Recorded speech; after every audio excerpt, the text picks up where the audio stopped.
America, and the world. My name's host Eric. Good morning to you too, listeners. Well, you're part of America and the world, so you were already included, actually. But I'll point that out. I just ate a couple of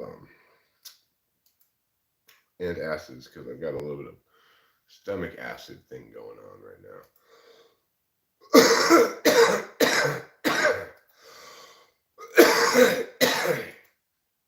I'm still quite sick, which is a little bit surprising. But, it's not entirely surprising because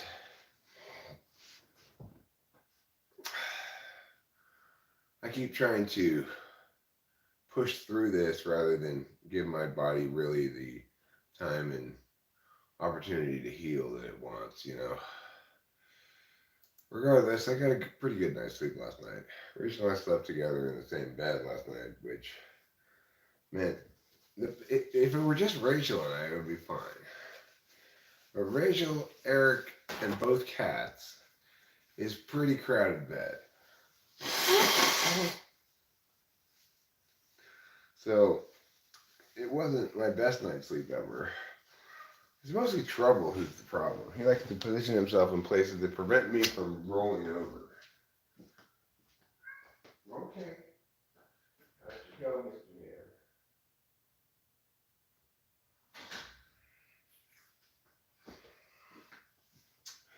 But it was nice yesterday during the stream. I actually got to see Trouble a little bit out and about during the day. It was the first time I'd seen him outside. On all previous days, when I let him outside, no, this isn't COVID.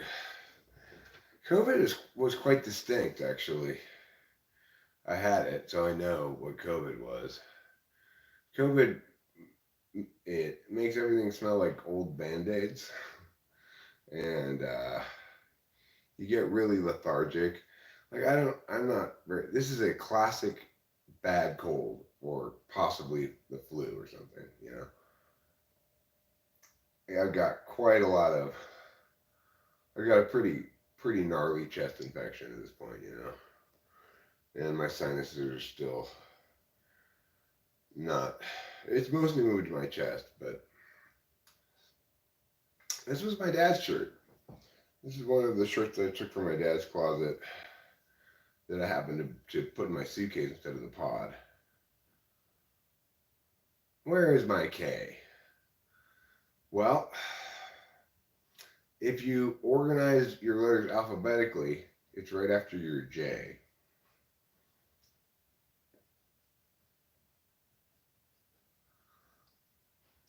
Yeah, this is different than COVID for sure. It's your standard classic, all the normal symptoms, bad cold. But it's been a stubborn one as well.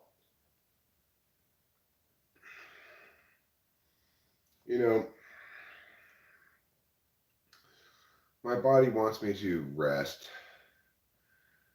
My mind wants to get certain things done and check things off of lists so that we can really feel like we're moved in. And those two things are sometimes at odds with one another.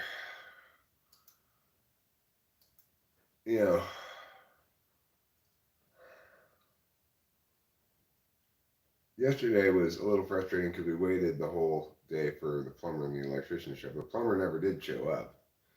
So I'm going to call a different plumber today, and if they're open on Saturday, and try to get them to come out here. I want to get that upstairs bathroom fixed before Cameron comes up this upcoming Wednesday, so he can have his own bathroom. But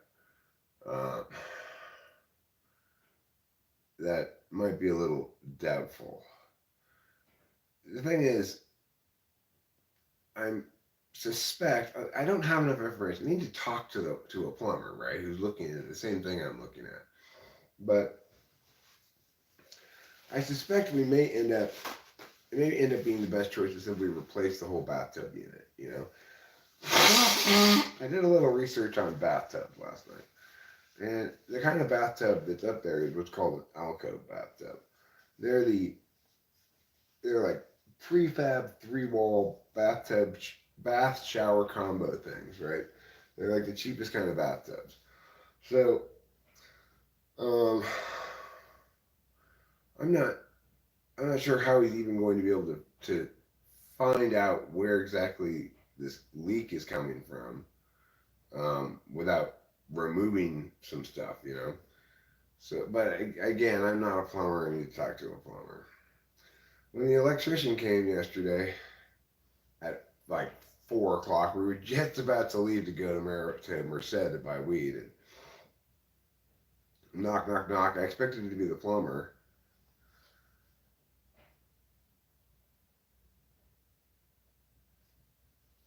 Yeah, the tub leak is the one thing that should have been caught that wasn't. The other things I thought he didn't catch was just me being dumb. Um, the one thing that he should have caught but did not was the tub leak, and we are correct to be irritated at that home inspector for failing to catch that because that's on him. That one's not on us, you know. It's not on our realtor and it's not on anybody else. It's on the home inspector. I believe that the people we bought it from basically had not used the bathtub in that room in ages. It basically hadn't been here for a year or something plus. They'd gone through a bunch of horrible shit in their family too. We had this crazy conversation in the realtor's office on the day we moved in, which was I was in a happy mood, excited mood, you know. But uh, David, our realtor, explained how he had a couple of deaths in the last 6 to 9 months. One of them, his wife's son, took his own life. Then the people who were selling the house were there, and they had had like 4 deaths in the family in the last year. We had had 2 deaths in the family in the last year. 2022 was a year of death. So, and basically the sellers were like, the lady not only had the couple, we thought they were a lesbian couple because they were named Pam and Kim. Turns out the dude's name was Kim. I, why? I don't know why a dude would be named Kim, but who bought your family's home? Was it a family with children? I don't know. It was 2 Chinese people. They're like the names of the people who bought our house were like Ying Chao Chou and Zing Su. You know, if they have kids, it didn't say on the thing. You know, because the kids aren't buying the house, so it wouldn't have their names on there if they do have kids.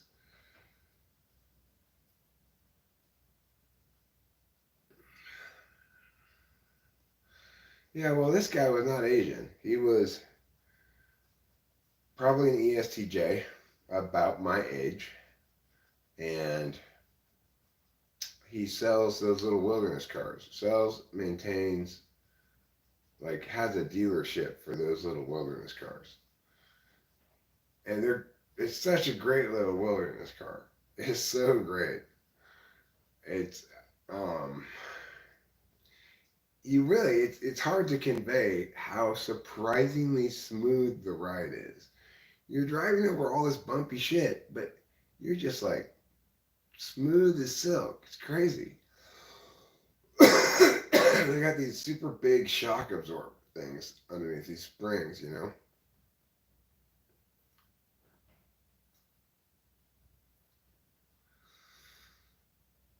Anyway, that lady had brain cancer and successfully chemotherapy her way through it.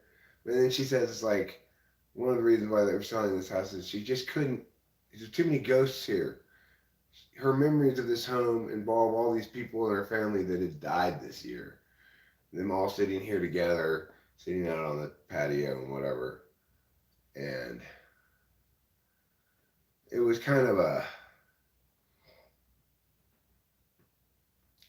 Well, it reminds me of that quote you put up yesterday, Winston's mom, how the impurity of the signal provides verisimilitude, as per when you're attending a funeral and note that it's being poorly done. In that instance, it's like it lends verisimilitude that I'm not permitted that to be a purely joyous occasion, right? That it's actually that this occasion of us acquiring this home was predicated on a bunch of death and horrible shit. That lends verisimilitude to the equation, you know.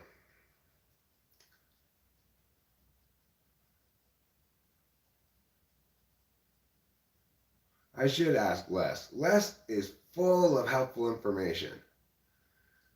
You know, if you'd like to join his mailing list for the Mariposa Yosemite Symphony Orchestra, you can email him to do so.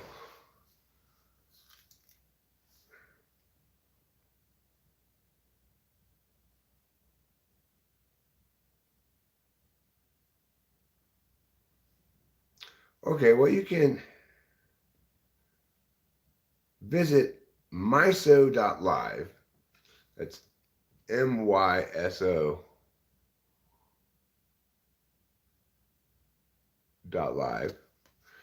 That is apparently the website of the Mariposa Yosemite Symphony Orchestra. You could also read about Les's career at http://tinyurl.com/lesscareer. If you'd like to read about Les Marsden, our neighbor, who is the conductor of the Mariposa Yosemite Symphony Orchestra and who played an actual concert on top of one of the big rocks in Yosemite, Glacier Point, atop Yosemite's 7,200-foot Glacier Point. The concert was Yosemite's official commemoration of the centenary of the National Park Service. Yep. Les Marsden is his name. He's our neighbor. We see him walk his dog by. And I'm often outside smoking cigarettes, so I'll be like, hey, Les. Anyway, he provided me lots of helpful information. He told me where to go with the wilderness car. He also explained septic tanks to me, which was very helpful. Very helpful. The way the septic tanks around here are done is quite brilliant. I'm super impressed. You know what's interesting is Les Marsden, before he retired at 40 something to Mariposa, he had a successful career as a stage actor in New York. So, interesting guy. ENFP. Almost for sure, ENFP. Hey, it's Fyug Kyuk. How's it going? Are you feeling more Fug Hug or more Kyuk today? Or a little bit of both? So, I was really happy with the video that Rachel and I made in the car on the way to Merced last night. I think that came out just about perfect, you know. Thanks. It was one of my dad's Hawaiian shirts.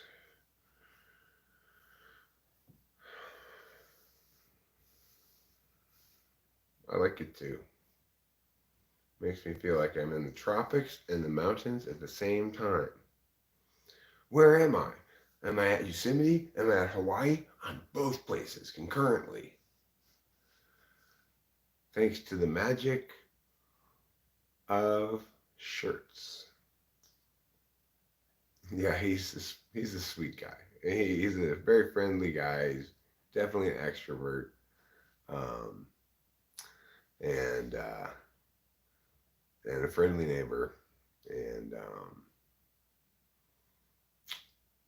definitely wants to tell you about his stuff. You know what he's got going on, and I appreciate that because I can have that quality too. You know, but I appreciate the fact that I've been afforded in this particular instance the probably preferable role of being interested in him fully first, and then him happening to find out things about me over time. You know, I mean, yeah. What's up with it? Well, I mean, I was live streaming the other night. Somebody said Club ENTP's back. And I said, well, good for him. You know, I bet he won't be mentioning me anymore. And then the next day, somebody said, "No, he did talk about you." And I said, "Well, okay, I guess I should need to make a correction video." I stand corrected. I predicted that he was not going to talk about me, but he did, which I think was a very dumb thing to do, you know. So I said so, and then of course he responded with a live stream, and first I corrected a couple of things. I watched a little bit of it. I corrected a couple of things, but it was just it's hard to watch, you know. And of course, Rachel doesn't like it when people say false things about her because she's so careful to not incur anyone's wrath, right? Like, how did I get involved in this? I didn't. I don't ever say anything about anybody, but she didn't like it when he said that she shaved her head because it was her only way of like acting out or something like that. She didn't like that. She wanted to make a correction. She's gonna leave a comment. I said, just if you want to make a video. So I guess the best answer to your question, what's up with this Club ENTP beef? I thought this was over 8 months ago. Is that he's finished his rehab from the injuries he incurred 8 months ago. He's back and wants to try again.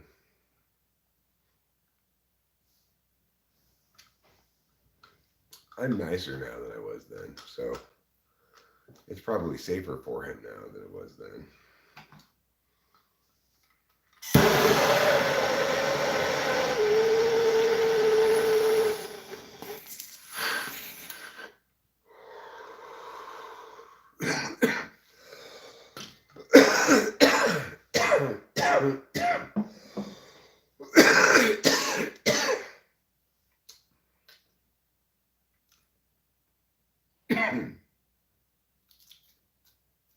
So guess what the dispensary in Merced had?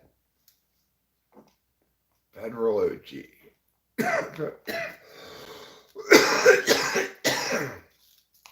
Federal Reserve OG. LA Kush. This is the best stuff. You have to. I was shocked to see it because I used to drive to LA Kush in LA specifically to get this, but it was super expensive. It's gone down in price a bit.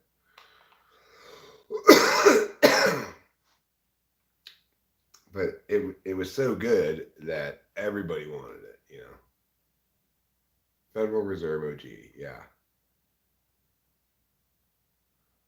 I don't know if he's older than me or not. I'm 51. Kush. Kush is what you might call like an heirloom sativa. OG's like an heirloom uh, indica. Uh, no, I'm sorry. Kush, I think, is an indica. Actually, I'm thinking about uh, haze.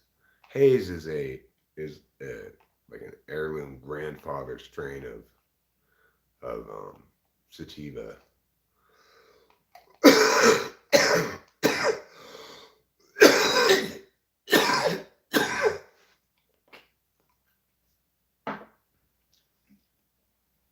But the best sativa is Jack Herrera.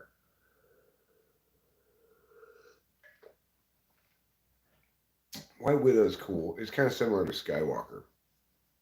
White Widow and Skywalker look similar. I like Skywalker better, but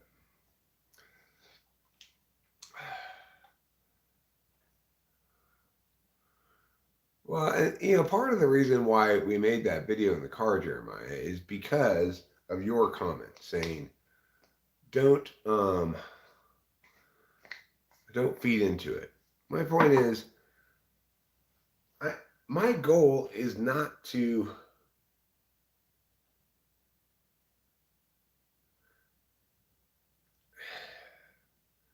refuse to engage any ideas and make him go away necessarily, right? Nor is it necessarily the best thing to do. Just because somebody's a troll doesn't mean it's always wrong to pay attention to them. And I don't think Cubby needs to be even a troll. He doesn't qualify as a troll, really, Besides, whether or not I should pay attention to somebody should be predicated on whether or not I want to pay attention to them, not whether they want to be paid attention to.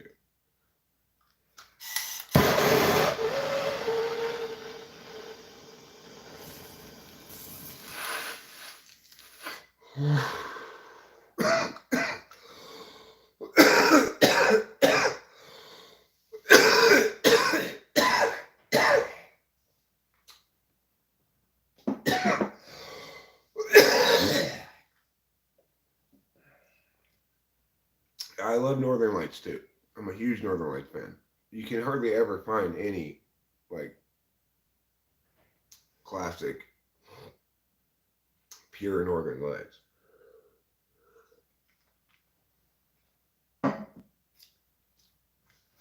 There's so much crossing and breeding and intermixing of weeds.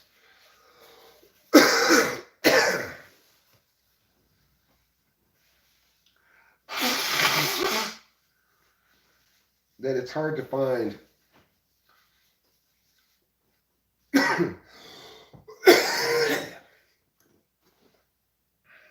something like pure Northern Lights, When a store claims to have it, I'll always get it. Sometimes it actually is, sometimes it's not, Northern Lights, like Jack Herrera, has a very distinctive taste and smell.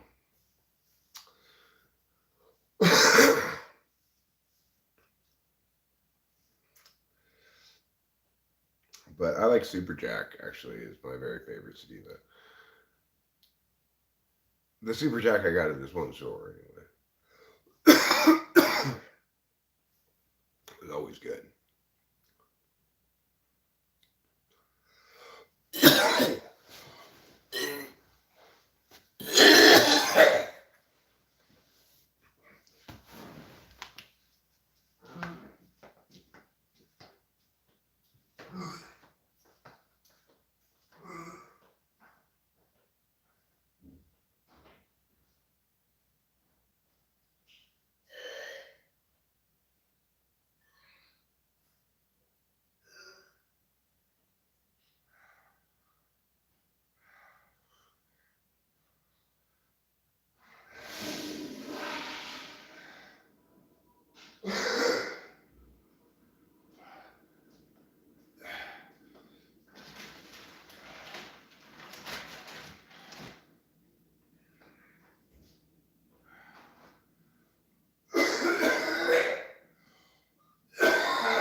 Okay. That's it. No more bomb reps this morning.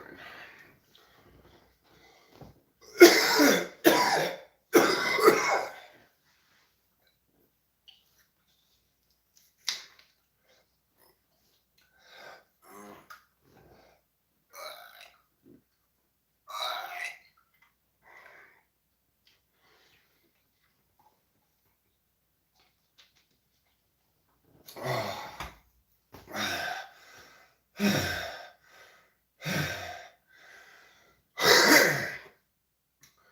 that was horrible. Welcome to Saturday.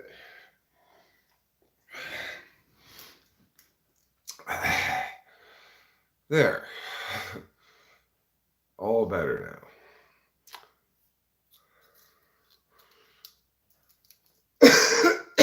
What do I think about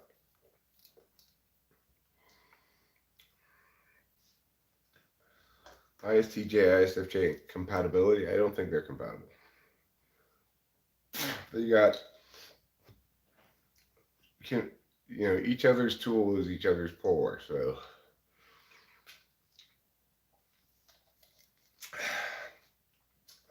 The ISTJ way of doing business will always go over the head of the ISFJ. The ISFJ's way of doing business will always go over the head of the ISTJ. Neither of them are going to feel as though they're allowed to do work.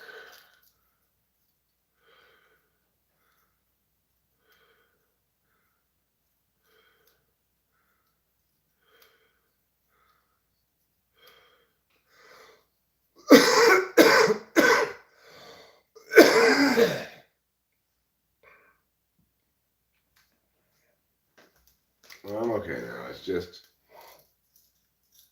I have to not pull bong rips.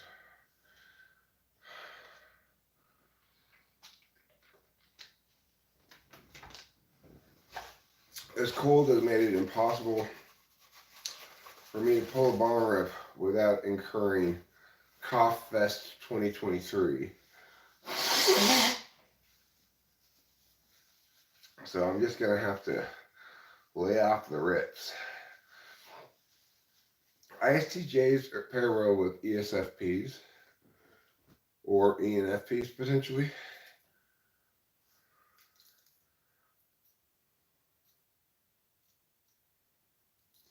They get along well with ESTJs, but it's not good for a romantic relationship.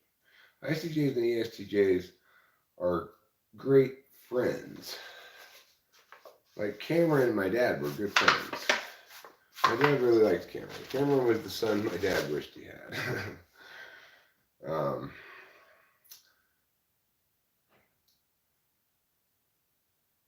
But generally, you always are going to want to get an extrovert and an introvert together, not two of the same kind.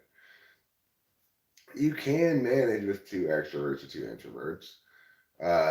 The issue is simply that if you get two extroverts, if they both have good social skills or good FE, then they're taking turns letting the other person talk and waiting for their turn to talk. If you got two introverts and they're trying to be good relationship partners, then they're both trying to shoulder periodically the burden of being the thrower of things. But it's ideally you have the complementary reality of one person who's a thrower and one person who's a catcher. So Rachel is a receiving type. She's NI-DOM. She likes to receive information that's communicative rather than physical so much, and know about it. Well, I'm a quarterback. I like to throw information. So it's perfect for me to be with a receiver, right? It's not a good idea for me to be another quarterback. Sure, we can each take turns playing receiver as we throw the ball back and forth, but we're both having to be to do not our job half the time.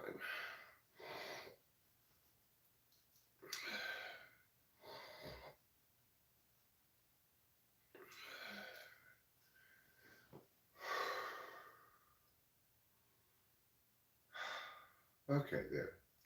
I feel kind of recovered from that traumatic coughing fit that I had. It was very loud. It was very body comprehensive. It involves all of my body. It was suggestive of ill health. A lot of things to not like about that coughing fit. And so few things to like about it. So why did I even bother, you might ask? Good question. I couldn't help it. But it had been my choice, I would have said, no, lungs, stop coughing. Dry and fire. Fire Winston. If we fire Winston, Winston's mom will be mad.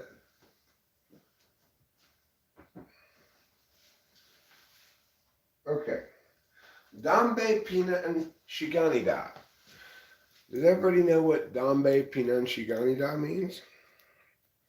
It's Korean. Dambe Pinan Shiganida means it's time to smoke a cigarette in Korean. Dambe Pinan Shiganida. And the reason I'm saying it, same reason I say most things, because it's true. It is time for me to smoke a cigarette.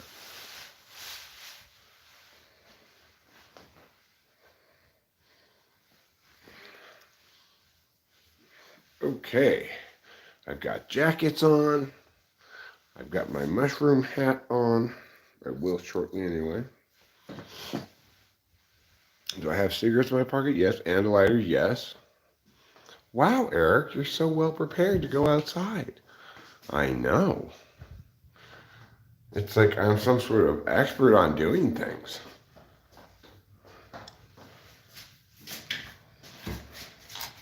Okay.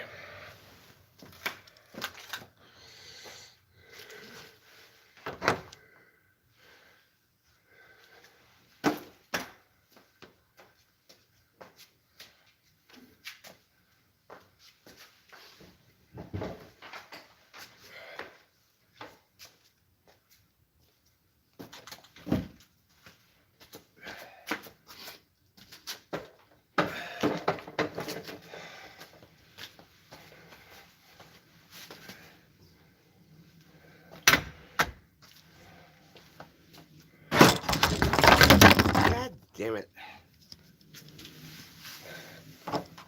Sorry about that.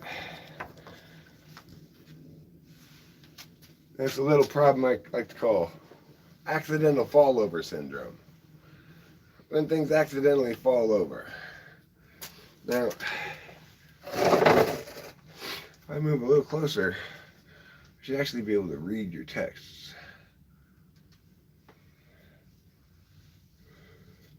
There, I've got my hat on. Got my jacket on, my other jacket on. I've got socks with my flip-flops this morning so that my feet don't get so cold. Now I can sit out here for a longer period of time than I was able to yesterday.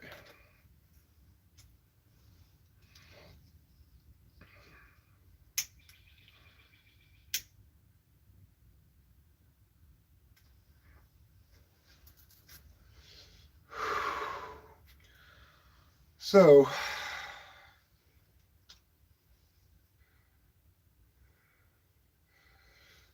thanks, Winston's mom.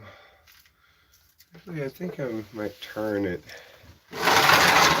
this way for better lighting.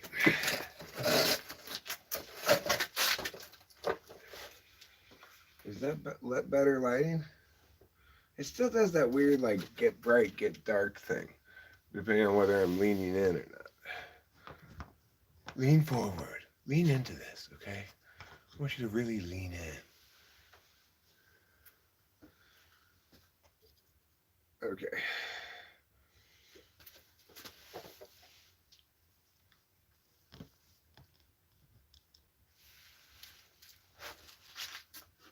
There.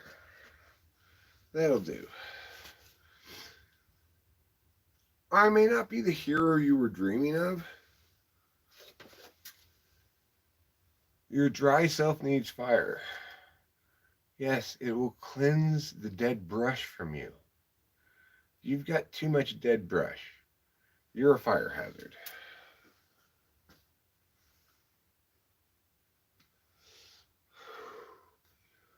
You know, according to Club ENTP, my house is gonna burn down. I better be careful to not light it on fire.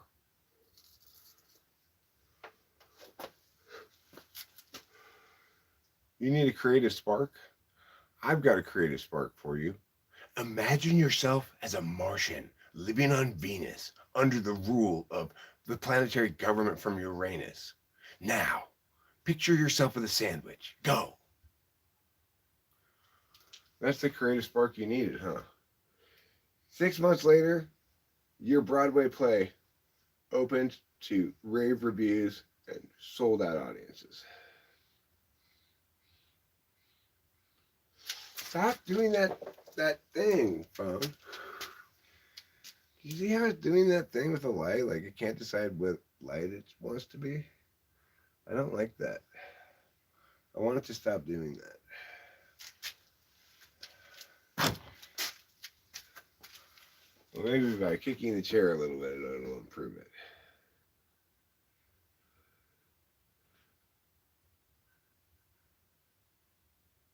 It's a lot like Earth.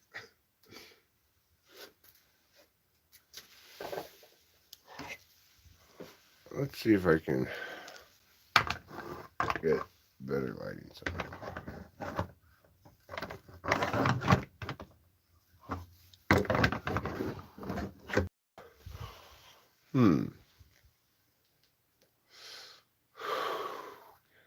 Where could I put this? It would be a good place for it. This is a hard question. These hard questions cause great consternation in the hearts of men. Why? Because the questions are hard.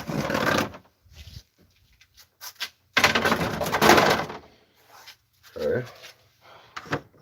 Well,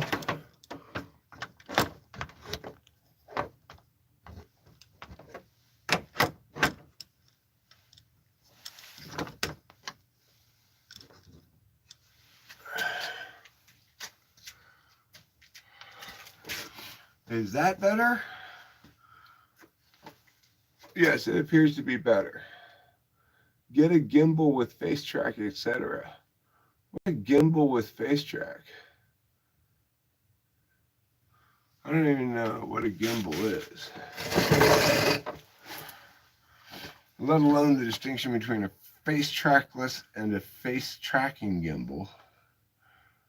A mobile gimbal. You're just making up words, Boba Fett. You're just making up words. You're thinking about a gumball. Gumballs won't be useful for this problem of mine. Winston's mom, you're right to blame Bob. He's generally responsible for most bad things. Like, I found out the other day that my Pisces had invaded my Mercury's retrograde and returned it to prograde status prematurely.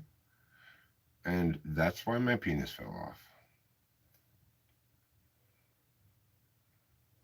Stick your mobile in it and film like a pro. Stick your mobile in it, huh? Okay, it's called a cellular telephone. It's not called a mobile phone. I don't like that term. That's what foreigners use. What are you, from England? I'm going to get some petrol and call on my mobile. It's called a cell phone, Boba Fett. God. England, look how you ruined India. You got them calling cell phones mobiles. Let me push my baby in a pram down to the railway station with my mobile.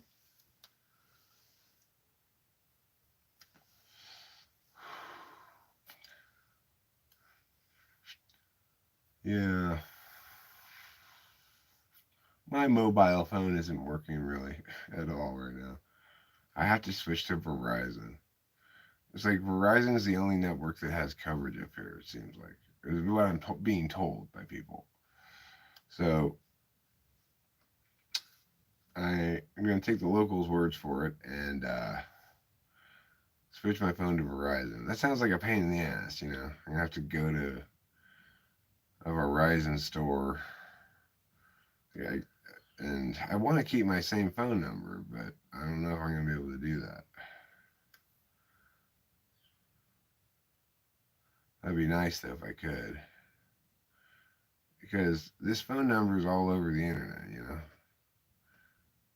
If if in fact I can't keep this phone number, I have to get a new phone number. Whoever gets this phone number is gonna be not happy, right? Because they're gonna be getting calls for host Eric for years. There's no way I'm going back through and editing all my previous descriptions to change that. You can do some kinds of mass edits, but not what I'm trying to do. It's like find and replace this with this throughout every single video. You can't do that. It doesn't have that functionality. The YouTube Studio.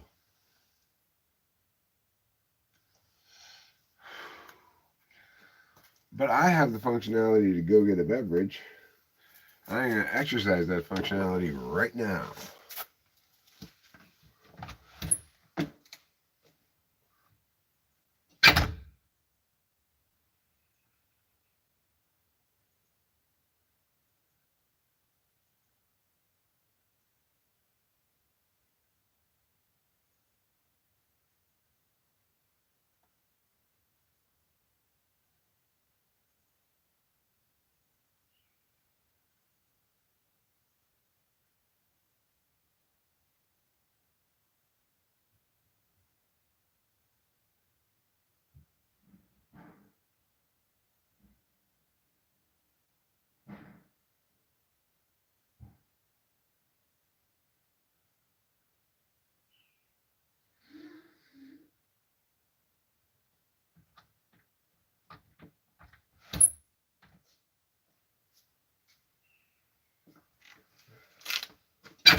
So, let's talk about feeling heard.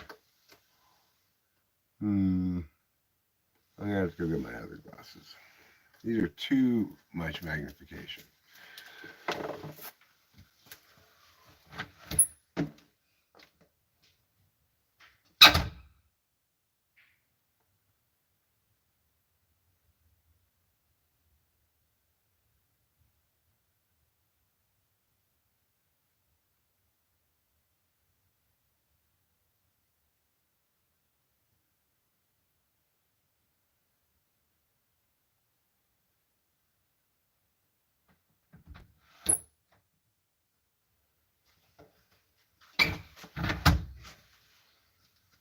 So,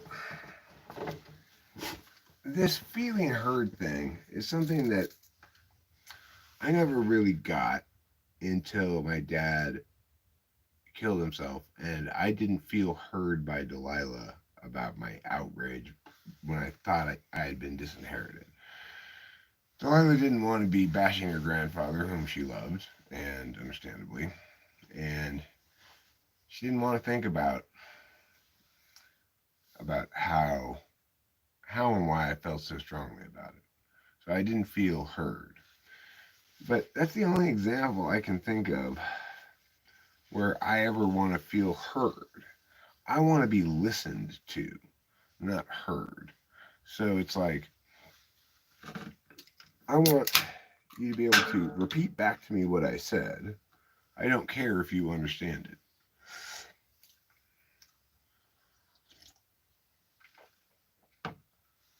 Because I can't control what you do with the data that I give you.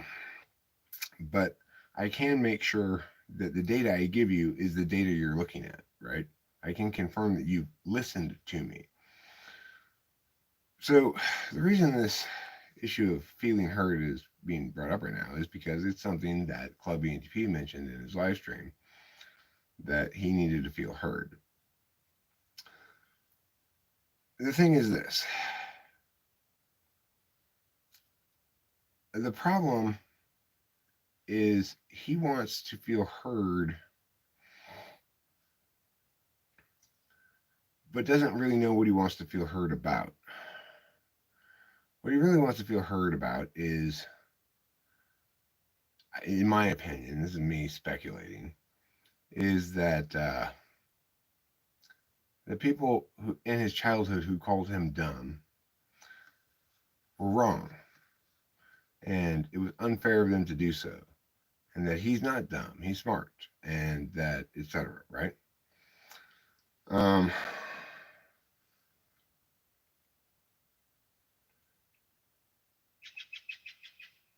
the problem is, instead of limiting the scope of what he was doing to expressing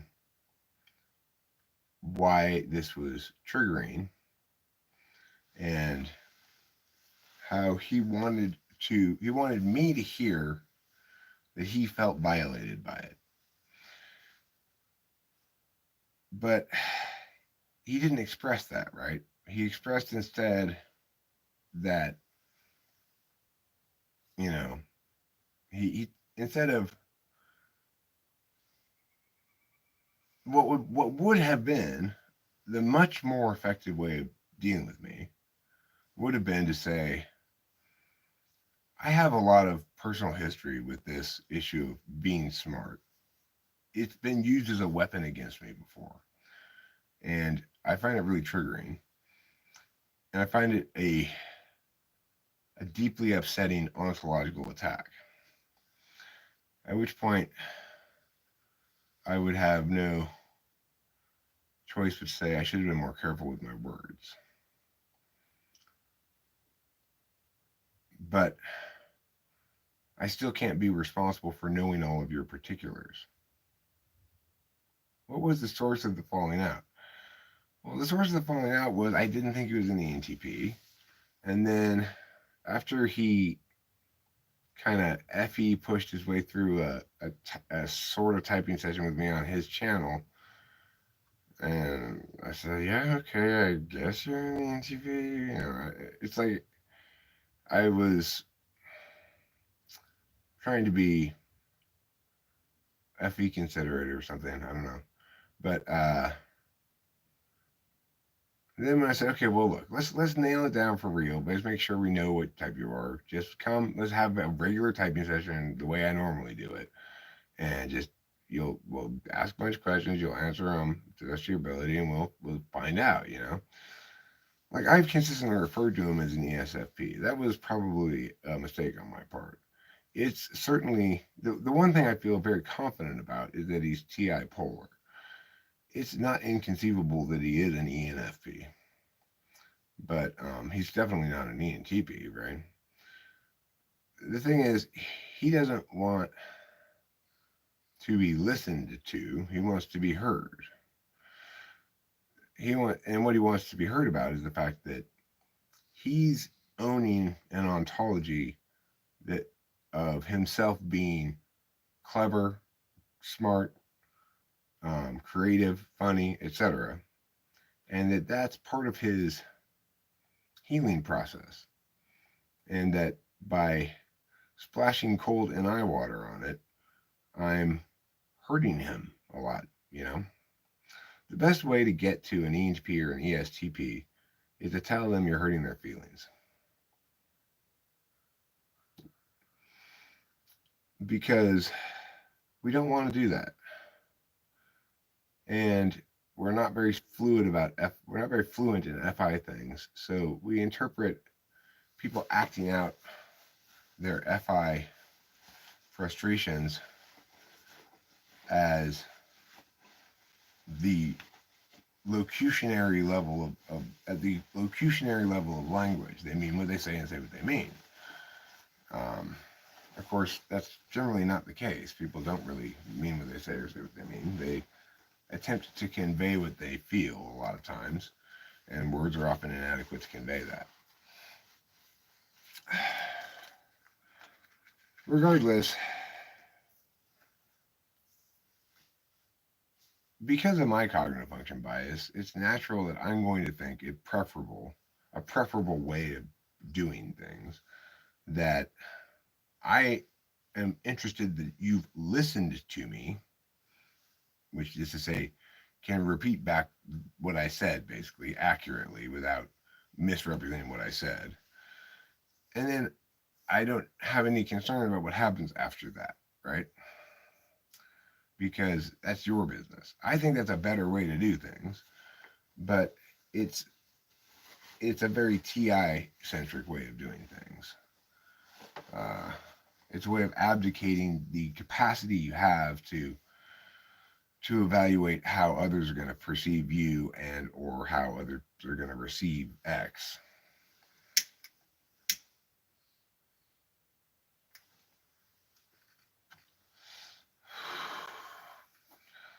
But when you have deliberation as a tool function, you it's important to you that things are correct against that standard of deliberation, whether it's your own feelings or you know what's objectively externally correct with TI or FI. Either way, you're still concerning yourselves with what's correct, right? And so for all action types, there's a resistance um, to anybody else saying, just believe me because I'm the expert, right? Or here's the answer without any explanation. Even for ESFPs, ENFPs, they don't want to be told what the answer or the conclusion is. They want to be presented information that they then deliberate about and draw their own conclusions about. Determine what they believe to be correct via subjective or objective metrics, whichever deliberation function they have, you know?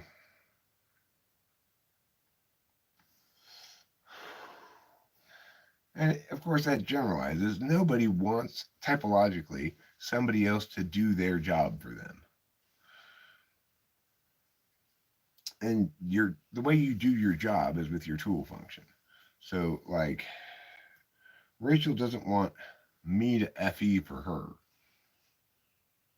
And if I were to try to schmooze her or use FE, if I used FE better, she'd like me less, because one of the things she likes about me is that I'm very transparent and I'm not good at hiding how I'm feeling at all. I've got a very weak relationship of control with my FI. It happens to me. It can happen very strongly sometimes. I feel strong things, but I have very little handle on the reins of it, right? So that makes me a bad poker player, easy to read, and an ideal partner for an INFJ, because INFJs typically have to deal with seeing through other people and having to then compromise. Am I going to tell this person I see through their bullshit? Am I going to just put up with the fact that I'm with somebody who sometimes is bullshitting? How much does it matter to me? This is why they countervalue FI, because they have, if they're using FI, they're having to make a tough decision like that. How much does it really matter to me that this person, I can see through their bullshit and they think they fooled me, to inform them that they've not, you know?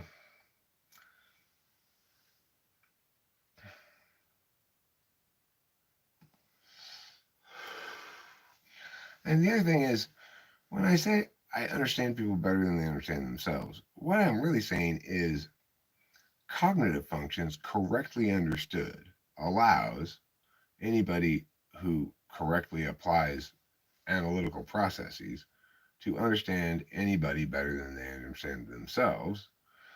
But it's not limited to me, right? It's like anybody using this correct frame of reference will have an advantage, because frame level stuff like cognitive functions cascades down.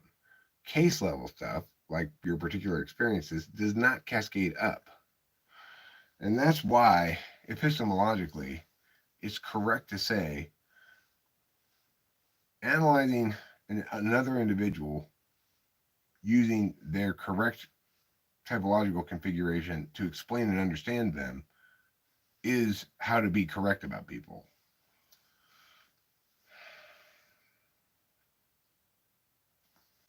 Of course, it's also reflective of a bias that says I understand people as their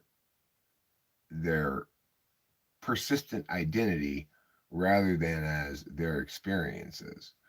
And that's implicit to being in a mapping type like me is that I view I view the frame level things as more actual because they cascade down than the case level stuff because it doesn't cascade up.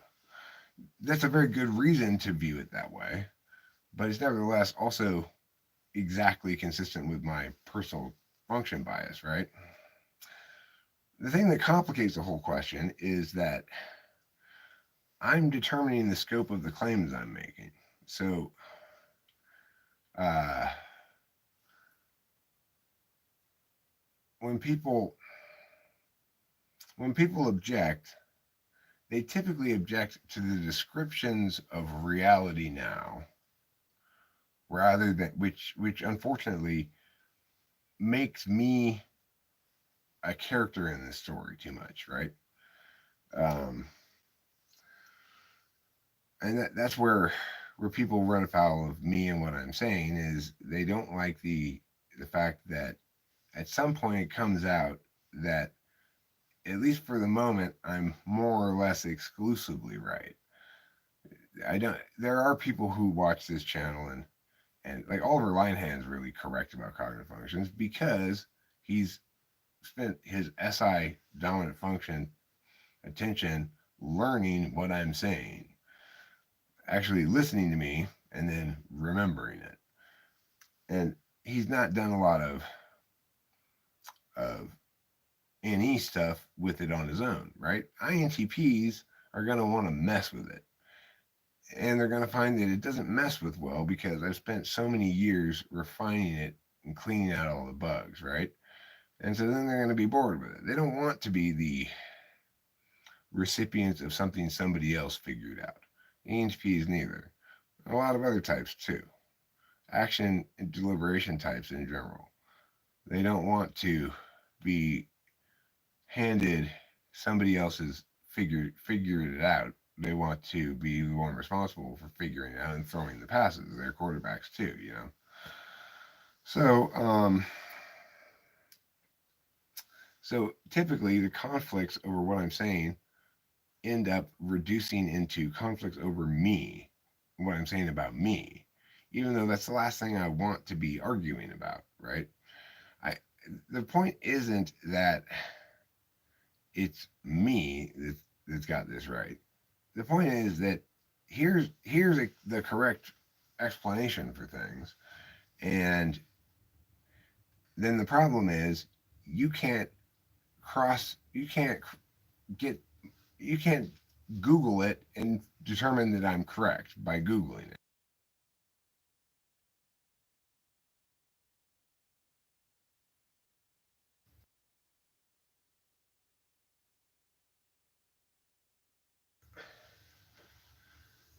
The phone thought I was asking Google something, but I wasn't.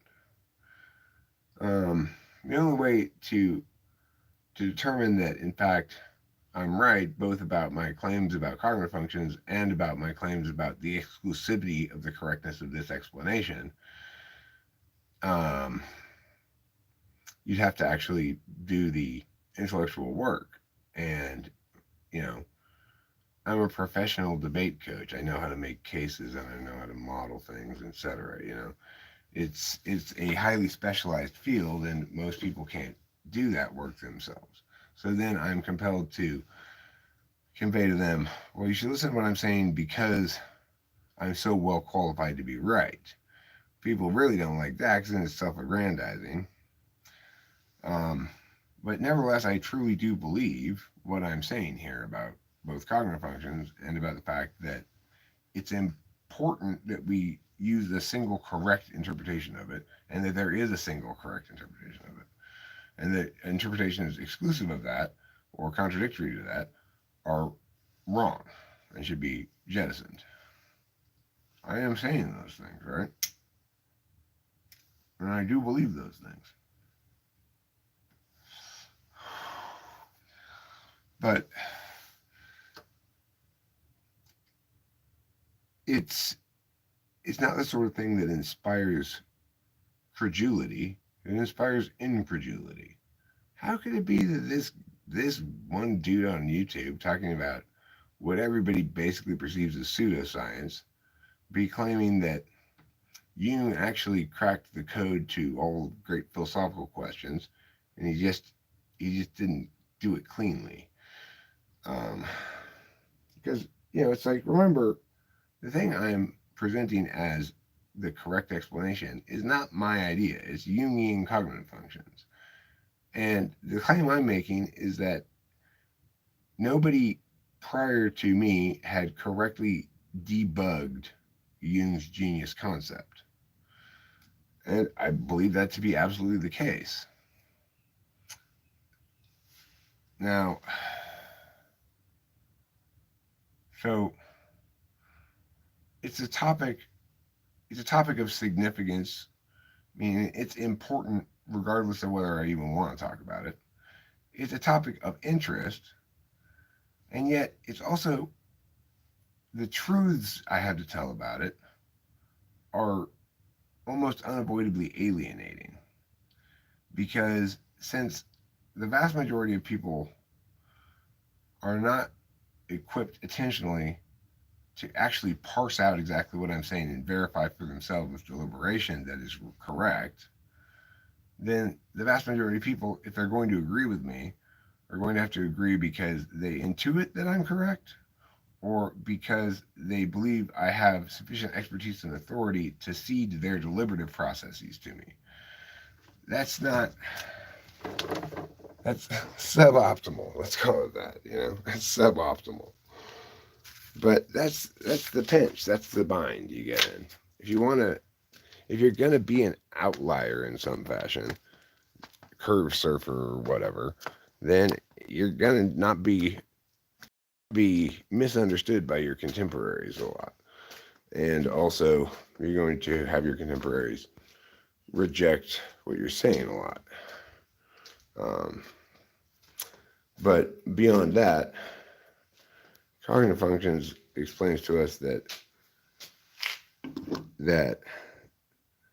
if, depending on your absolute values, like if you have SI as an absolute value that's unconscious, say fifth slot, you are really not going to like the idea that these abstract maps can successfully box you. You're going to say, you don't know me. I'm a compilation of my particular experiences.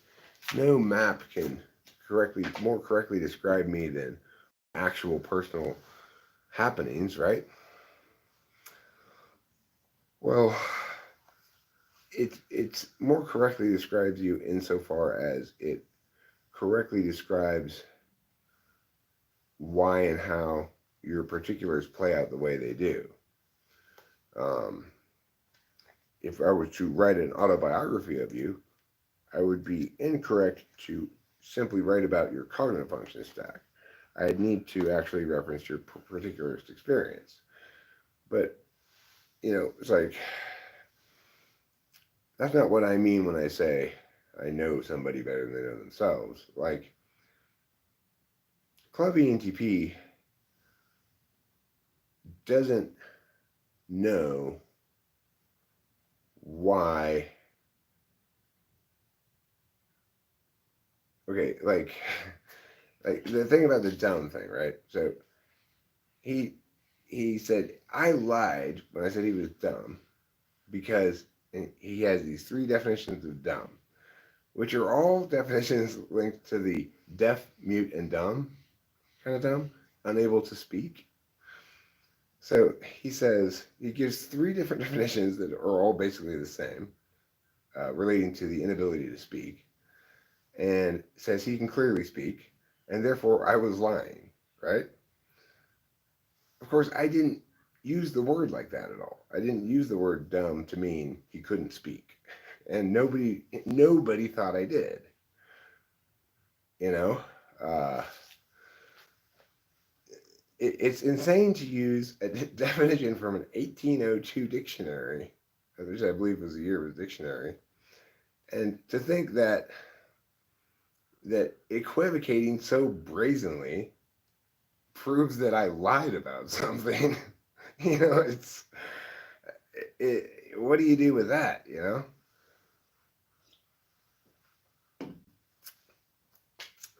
so I understand why he did that.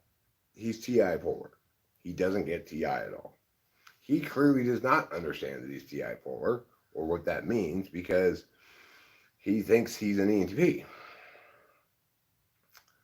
So in that case, what we see here is that I do understand him better than he understands himself, even though I don't know him, even though I don't know about his personal experiences and etc.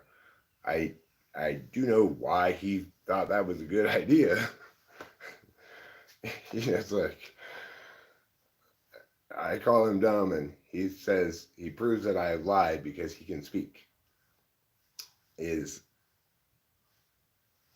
it's it's tragically it's a tragic level of bumblefuckery, you know.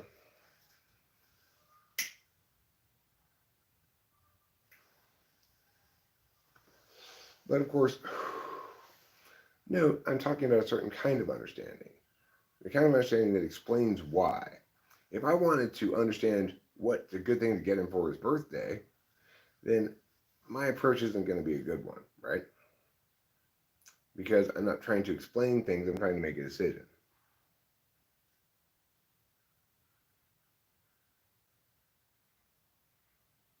I don't know even know who you are, Jen. But I will tell you this for sure, whoever you are. I do not secretly believe somebody's meow and tell them there's something else. That never occurs. Okay? I'm sometimes wrong about people's type, but if I typed you something other than ENTP, that was what I genuinely believed. There's no, I secretly know something other than that. Okay? And um, I'm honest. I'm consistently honest about what I actually believe and how much I'm confident about it. You know, sometimes I'm sloppy with my language a bit. Like I've called Club ENTP and ESFP plenty of times. I can't determine that for sure, really, with the data I have. I can determine for sure that he's TI polar though, and so you know. That's my position. That's my honest belief and position on the matter. Whether or not it's correct, it's not me withholding, right? That's not something that I do. Whenever I'm wrong and find out that I fucked up in some way, I try to get ahead of it and tell the story of me fucking up first before other people do. Okay, well, I don't remember you, just as I don't remember almost everybody I typed. Very few people do I remember. So if I typed you as ISTJ, that's not a particularly difficult type to type.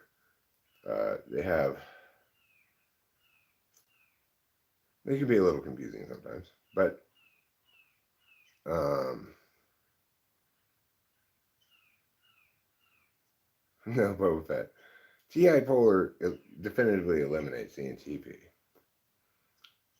That's the one thing we can be pretty definitive about Club NTP is that he's TI polar. That whole definition thing is a comic misunderstanding of how definitions work, but not on purpose, not purposely comic.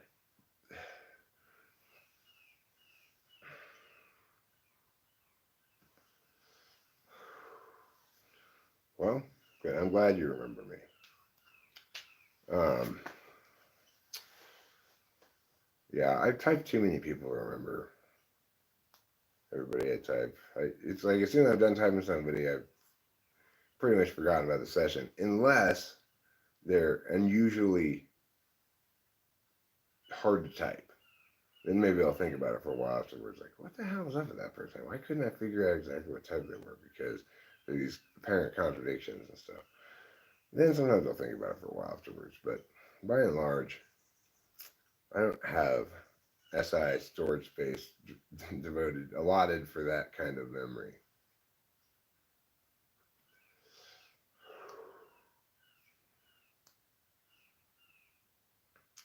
The thing is, though, whoever that person was who said, we both know I'm ENTP. Whatever else you might think, you might claim that I'm wrong and that you are an ENTP. You may believe that as much as you want. I, I do need to correct you, though. It is not the case that I secretly think you're an ENTP and I'm just lying to you. I'd have absolutely no reason to do that. I love it when I encounter actual ENTPs. They're very, very rare.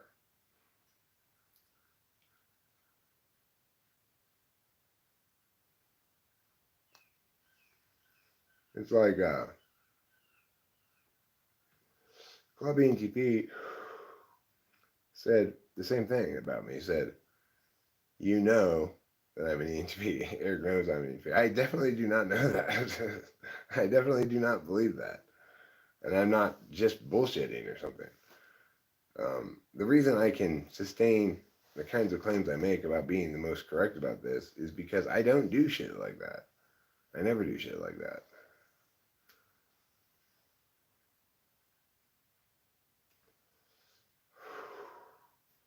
And as I was saying, I use the strategy of getting out ahead of things. When I do make mistakes and fuck up or am in the wrong, I want to be the one open, openly putting out that confession of my failure so that it can't be used against me as ammunition. Because if you've done something bad or wrong, or have been wrong, or lied, or whatever, and and you don't make it public that that happened, then you have a secret, and secrets are how manipulative people can get you. So you don't want to have any secrets, ideally. I really don't have any secrets.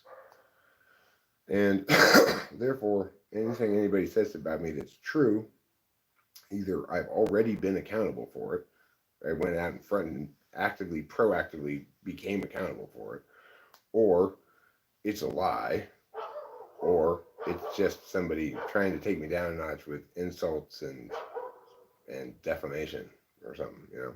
So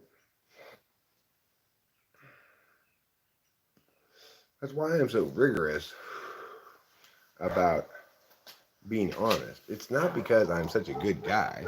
It's because I'm so typologically obsessed with FVTI shit, you know? It's like, um, my worst nightmare is the FE consequence of being a hypocrite.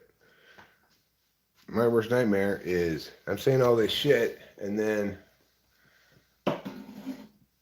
I tell some sort of lie and I'm thereby open to attack and there's nothing I can say, you know? So when you have as a strategy uh, adversarial discourse for for solving problems, then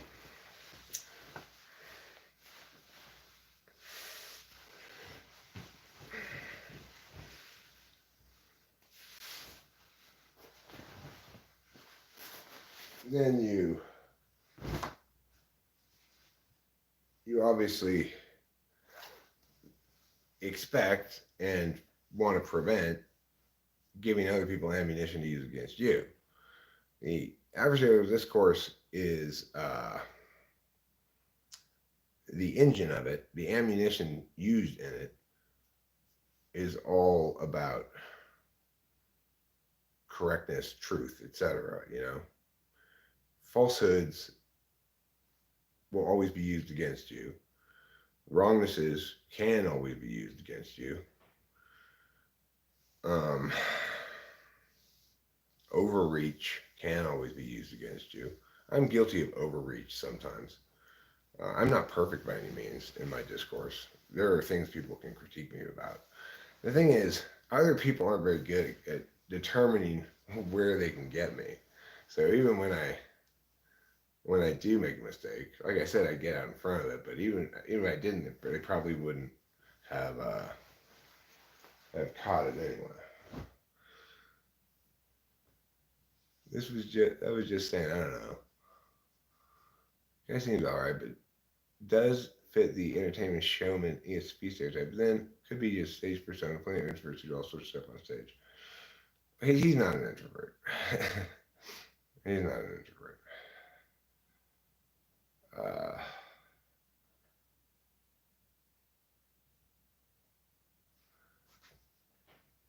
but it's like when people say things like that,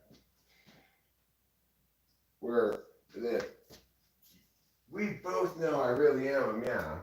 When I definitely don't know that, it's very strange to me because why would anybody think that I would? I have no pattern of doing anything like that, right? Of clinging to wrongnesses because they're convenient for me. I have a long track record of of every time a wrongness is identified, of jettisoning it, getting rid of it, starting over if need be, or whatever, depending on what it is I'm talking about. I don't like being wrong. I try my hardest not to be wrong, and I prioritize not being wrong over being right, which is also kind of important if you're going to be talking about important things. It's You can only be right for the right reasons if you want it to be a good thing. If you're right for the wrong reasons, then you undermine the possibility of the correctness being actualized because you give ammunition to people who oppose it.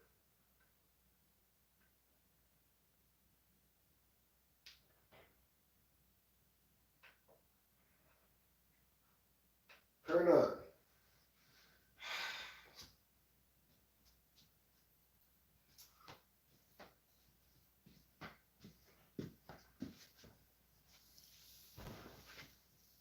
Okay. I need to go turn on the TV, but I accidentally turned it off because I pushed the button that turns it on and off rather than the button that changes the source. When my computer goes to sleep, it goes back to this default screen, and I have to figure out how to make this less of a pain in the ass. But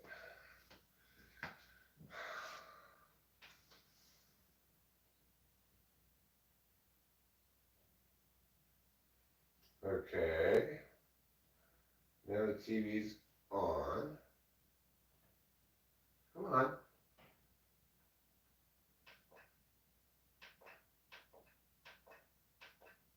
There. Now I should be able to read your meows a little bit better.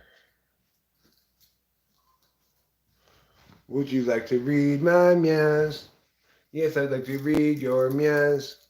I read them all the time, and yeah, I'm totally reading your meows. Okay.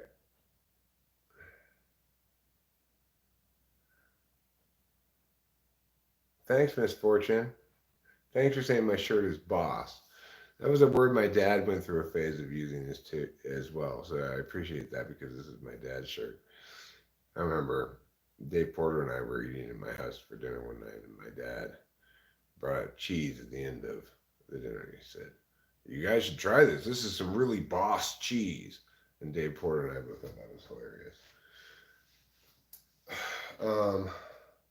I need a tissue or paper, another roll of paper towels. I cast that roll.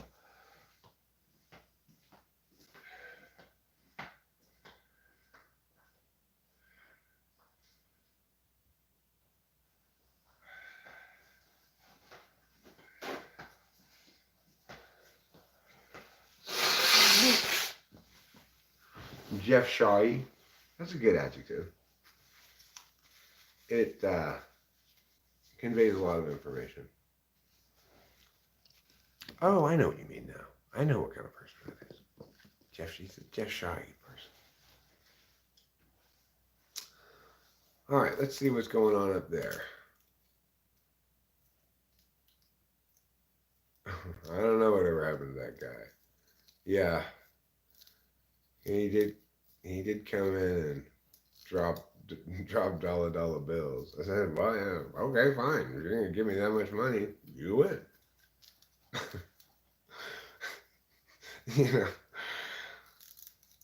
I was so happy that the electrician only cost $175, including the part, and the part was $75.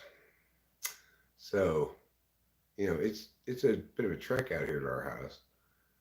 He only charged me $100 for labor, and the whole trek from wherever he's from to here, do the job, and back to wherever he's going was much more than an hour. So, I thought that was a really good price. The heater cost $500 to repair. It actually cost $700 to repair because he had to come out 2 visits. A little less than 700. But anyway, yeah, I agree. Jeff Shaw's chilled out quite a bit. Hangs out here and plays with others some of the time. He still likes to play Jeff Shaw. Yeah, okay, fine. You are right. I will tell you what you want to hear if you're going to give me $500. I won't not tell you that that's why I'm telling you what you want to hear. But I will tell you, you can, I am for sale like that. If Club ENTP wants me to tell him he's an ENTP, he can pay me $500, and I will make a video saying, because you paid me $500, I am now going to say that you are an ENTP. Note, you should probably take that statement with a grain of salt since it has been purchased. But that's fine. If he wants me to say that, I'll say that for $500. I might even do it for $450. You can OBO me. But don't lowball me or else. No way. OBO me. OBO me is a good term.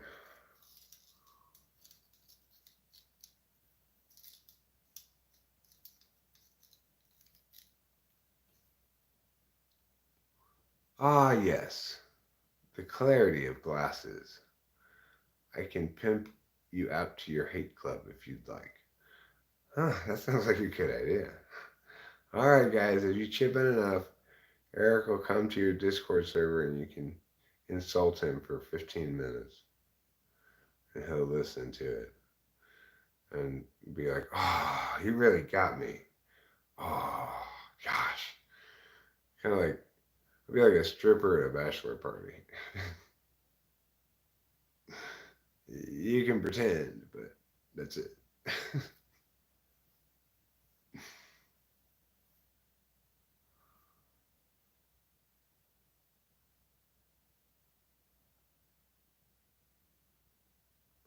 This message is not endorsed by me, host Eric. It's like if I do an advertisement. Note, the positions stated in this advertisement do not actually reflect my positions. This product is great. I put it on my face every day. That's what YouTube advertisers want in terms of quote unquote influencers. They want to have a relationship with somebody who's got a big YouTube channel who's actually authentically enthusiastic about their brand. Which I guess I understand why they want that, but it's I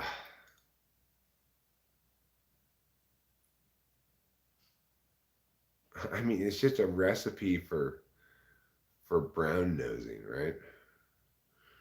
Everybody who meets with the brands is all saying like, "Oh my God, I love these boots so much. I bought my first pair in Matt, and these are the best boots ever. And I am so honored to be speaking to the maker of this kind of boots." It's just horrible. I don't I don't really have any brands that I particularly want to advertise except for things I actually like Florida's natural grapefruit juice, which deserves advertising, free advertising from me. Marlboro Red cigarettes deserves free advertising from me. Oh, you know what happened the other day? I forgot to mention this. Rachel and I went down to, we were going to Oak Grove to the CVS to get my prescription. We got that. On the way back, we stopped at this place called the Hitching Post and had dinner. And the Hitching Post had one of those machines with lottery scratcher tickets on inside of it. And I never really buy those, but we were just waiting. What the hell? I had a $10 bill and I put it in and I got two $5 tickets at the Hitching Post. And Rachel's didn't win, but mine won $100. So it was $90 profit on it. One lottery ticket there. So then I cashed it in and they say, "Do you want more tickets?" I said, "No, I don't want more tickets. I want the money." I'm not that much of a lottery ticket player. Certainly not that much of a scratcher buyer. Occasionally I'll buy, or whenever it gets like up to $1 billion, I'll always buy a Mega Millions ticket or a Powerball, whichever one's like at $1 billion. I figure what the hell, I might as well buy one. But I always lose. One time I got $7 on a Powerball ticket, and one other time I got $2 on a Mega Millions ticket, I think it was. Those are the only times I've ever won anything on the Powerball or Mega Millions. And I bought tickets plenty of times. Those things have been active for years now. And every time, it used to be every time it got over like 400 million, I'd buy a ticket. Nowadays, it seems to go up a little faster than it used to. So I, it, I think 400 million is not really that much. Enough for me to buy a lottery ticket. I wait for it to get to $1 billion. So, yeah, and that same day, after we came back from Oakhurst and Rachel went to bed, I went and drove down to the Indian casino to play poker. They didn't have poker, but I ended up winning $450 at blackjack. So it was a lucky day for me. Hi, Becky T. Beckett.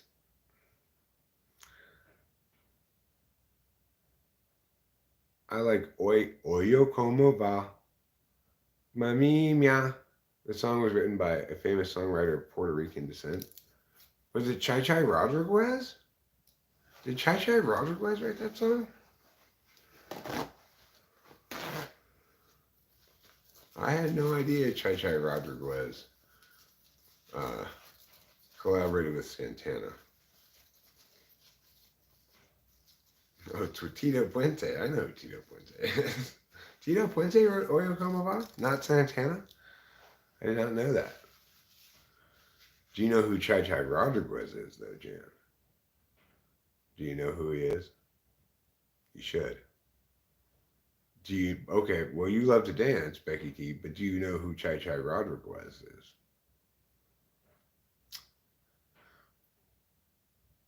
He's the only Puerto Rican born golfer in the PGA Golf Hall of Fame. Some people like to say his name's Chichi Rodriguez, but I say it's Chai Chai Rodriguez. Sounds better that way.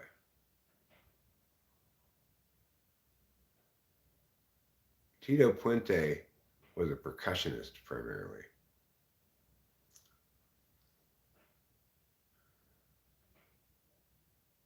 I know about Tito Puente because my dad was really into jazz, and he had a bunch of jazz albums.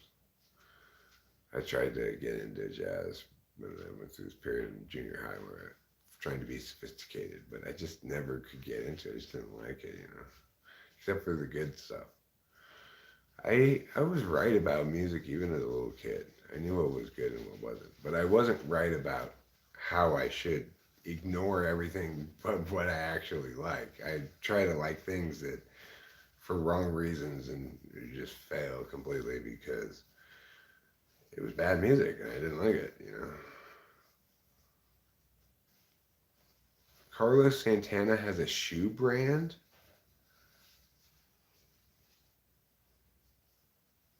I don't like Carlos Santana.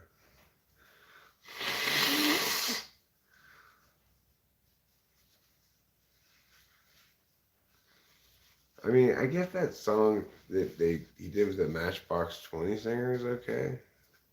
Okay.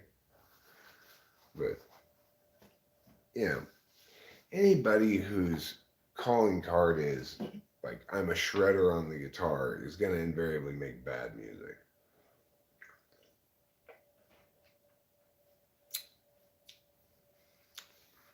Well, now you know about Chai Chai Jams.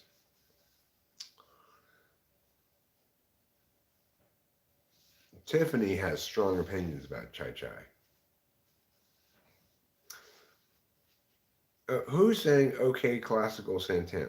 Did he do anything else? I don't know what that means. I'm going to say yes, no, or maybe. Becky T is kind of stressed by her new job. Well, you should have never taken on a job harvesting baby seal fur. It's inherently going to be stressful. You're going to have to club a lot of baby seals.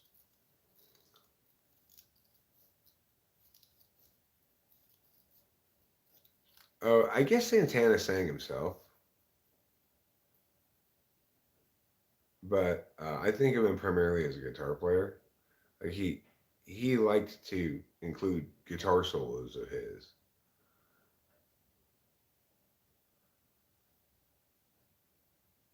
I think that's generally a bad idea.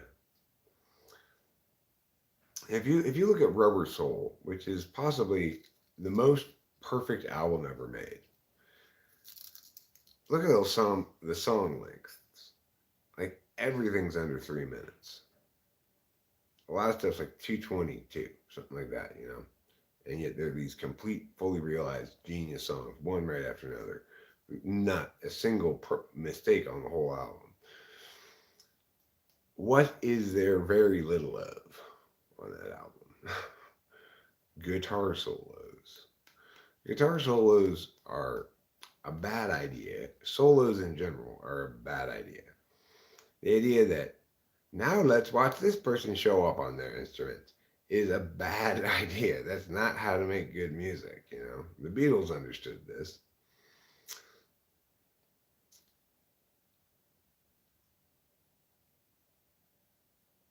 Eric, you watch anime lately? Yes.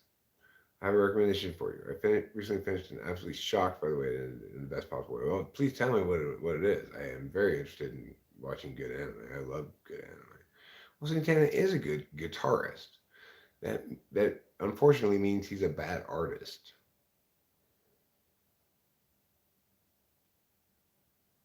You don't get to be a good artist by being good, having excellent chops on your instrument.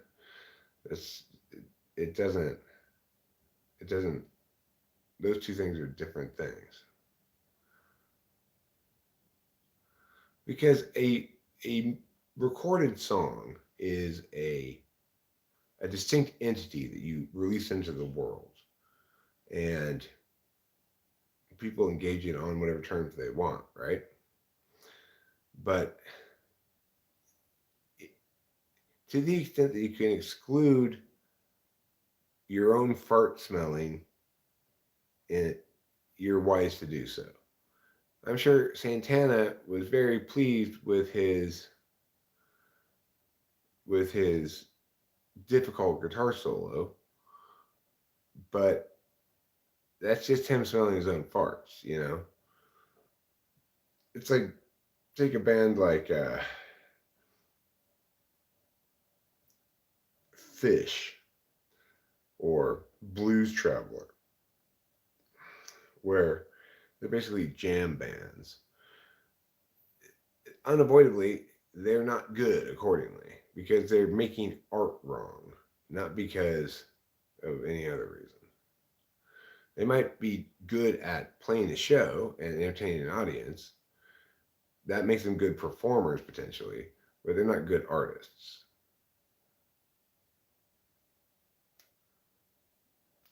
You, you've got to respect the idea that this song that you're trying to write has a platonic form.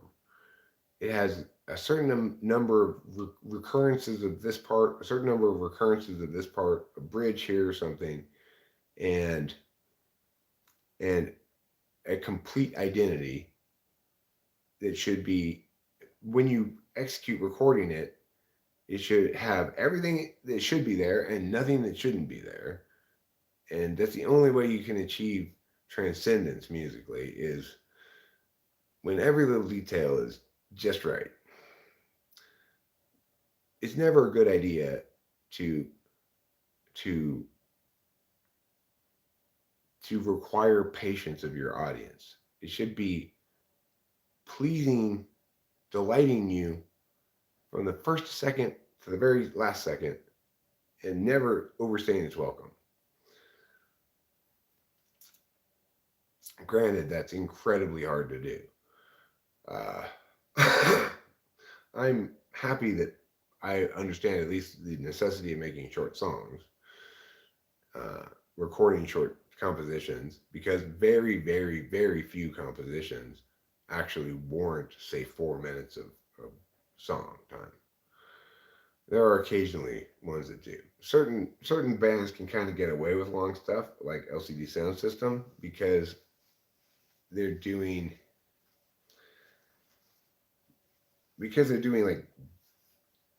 like rave music, you know.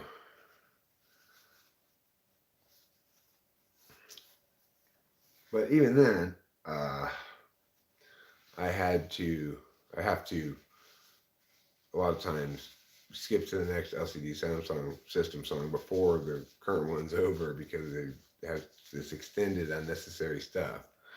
Like New York, I Love You But You're Bringing Me Down is a brilliant song, but it goes on for too long. The end part, I just have to stop it. It should, I know exactly where it should end too. There's a specific spot where the song should end and it doesn't. And that's a mistake they made, you know. COC? I don't know who COC is. Cock? Fleetwood Mac's not bad.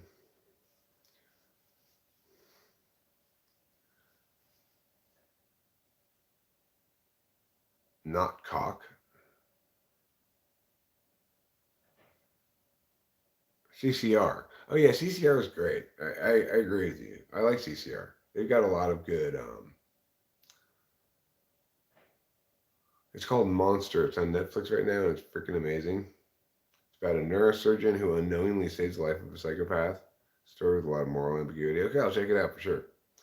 I will. Of course, today's Saturday morning, which means before I can watch any other anime, I've got to watch the new episode of My Hero Academia, and I've got to watch the new episode of Blue Lock. CCR is Creedence Clearwater Revival. Their most famous song is Bad Moon Rising, but they also have a couple other quite famous songs like do do do, looking out my back door, memories and elephants are playing in the band. Looking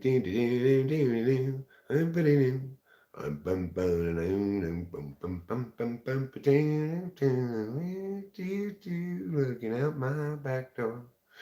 And another one of their famous songs is I ain't no millionaire son, no, no. It ain't me, it ain't me. I ain't no fortunate one. And then John Fogerty got into a big conflict with his record label and the bad contract that he had signed, and then basically refused to produce music until the contract expired. Yeah, I mean they're better than all right, but they're not they're not genius exactly. I mean their their best songs are pretty transcendent, but they're not the Beatles. You know, they're not. Cock is Corrosion of Conformity, which I think is great if you like harder Southern rock metal. I don't think I've ever really listened to Corrosion of Conformity. Never really heard it, so I don't know what it sounds like. Um, I know what cock sounds like. I know what my cock sounds like. It sounds like this.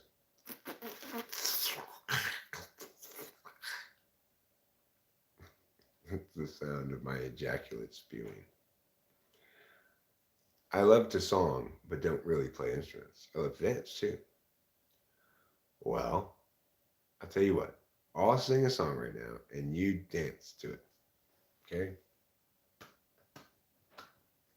This is a song for Becky to dance to. She's got to dance to it.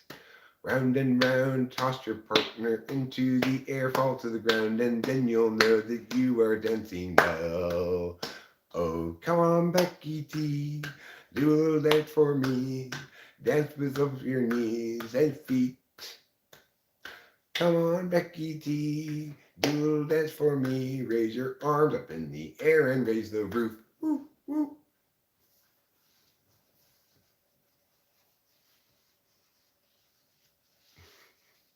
She was dancing the whole time, I'm sure. She was doing an interpretive hula dance to explain the words and with her dance moves. I like Sea Moon and Obladi Oblada, former from Paul McCartney and the latter from the Beatles. Sea Moon, I'm not familiar with. Oblada is definitely a Beatles song. It is a good one too. Obladi Oblada, life goes on. La la la la la, life goes on. In a couple of years, they had built a home sweet with a couple of days running in the yard of Desmond and Molly Jones. Happy ever after in the marketplace. Desmond and Holland in the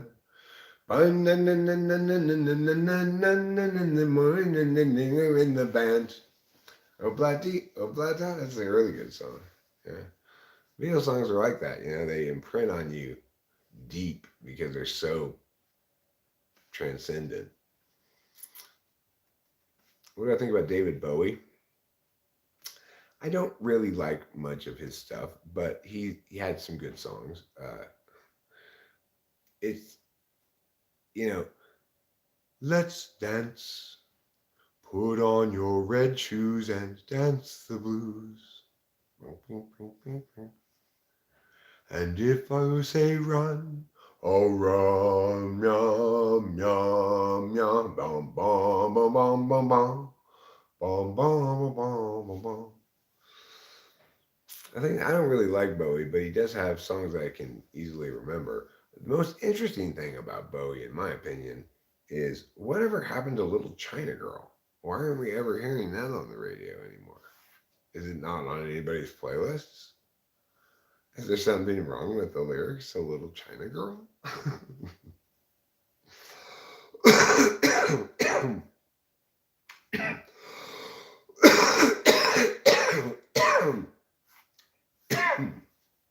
Ziggy Stardust is a pretty good song.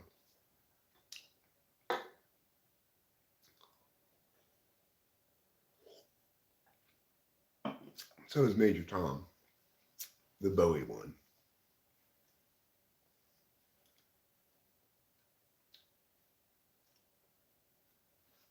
Because, you know, there's two different songs called Major Tom.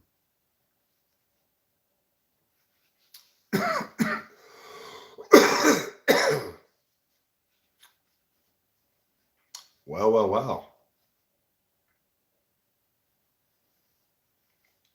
Under Pressure. Pressure's got a good bass riff.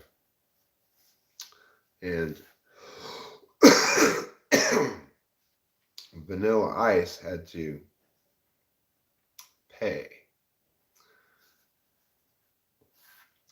because he stole that bass riff for his song Ice Ice Baby. Bum ba dum dum bum ba dum dum bum ba dum dum. Under Pressure. Rachel and I were listening Mr. Ice, is he still alive? And I said, yeah, well, he was doing a reality show maybe 10 years ago. So probably is still alive. He's like a construction worker now or something, like a contractor.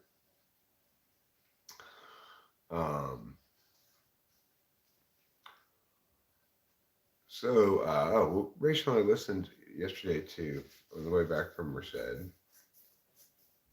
Lenny Kravitz. Lenny Kravitz is surprisingly good. I think we listened to the album Mama Said.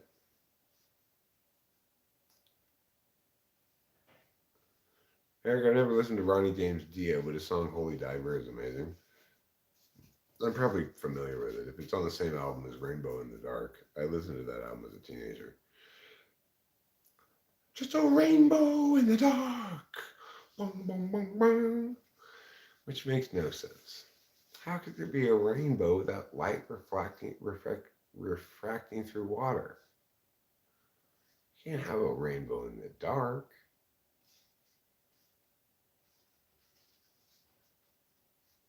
Tight jeans, bulging package guy. You ever get the prostate bad thing? I don't know.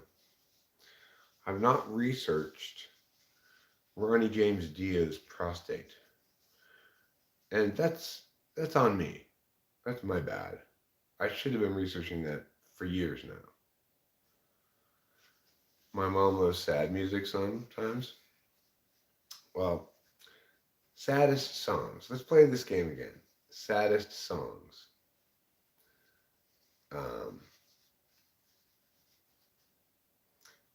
The two that come to my mind as saddest songs are Say Something, I'm Giving Up on You. That's a very sad song. Say something, I'm giving up on you. It's like a duet between Christina Aguilera and that guy from Tonight We Are Young. That singer and Christina Aguilera made a duet song called Say Something, I'm Giving Up on You. It's a super sad breakup song. The other super sad song is When Somebody Loved Me from Toy Story 2. When somebody loved me, everything was beautiful. Oh, na, na, na, na, na, na, na. Through the summer and the fall, we had each other, that was all. Na, na, na, na, na, na. I was there to dry her tears, and she loved me. Anything by Foreigner is depressing? What's an example of a Foreigner song? I tend to get them confused with Journey a little bit.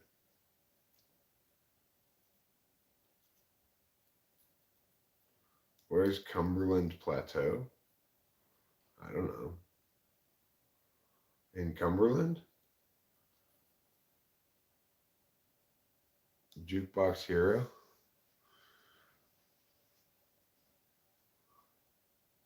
What's the band that sings Eye of the Tiger called?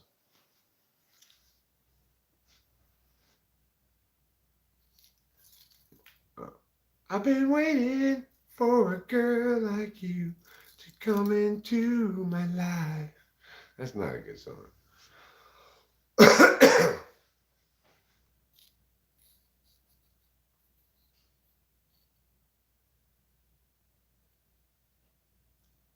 I want to know what love is. Me.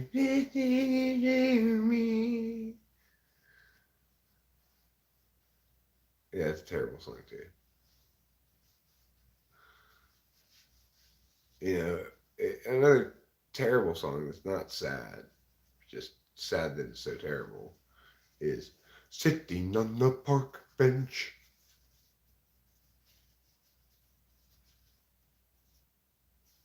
NXS is like that song. Um, You're one of my kind.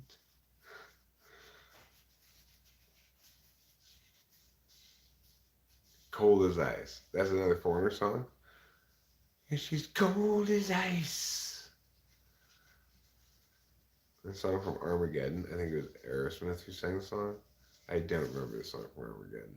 I generally don't like Aerosmith at all, but I do like Janie's Got a Gun. That's a good song.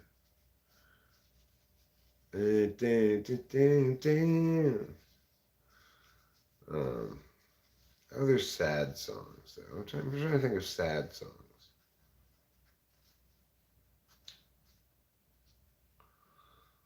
Like, sorry, little darling, you can't visit mommy in heaven. Every rose has its thorn. Is that really a sad song, Boba Fett? Does that make you sad to hear that song?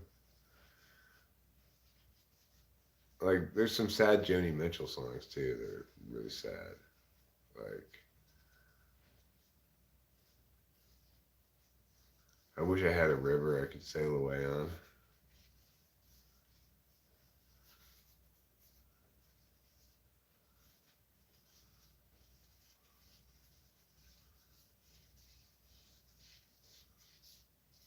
Um, we had joy, we had fun, we had seasons in the sun is sad. Those are sad lyrics, I agree.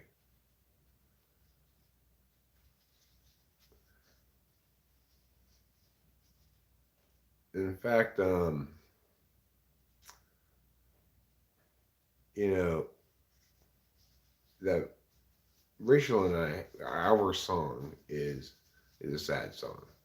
Actually, it's there are places I remember in my life, though some have changed, some for better, not forever. Some have gone and some remain, though I know I'll never lose affection for people and things that came before. I know I'll often stop and think about them in my life. I love you more. That's a sad song for me, even though it's Rachel and my song. It's true, but it's sad because um, it's an acknowledgement that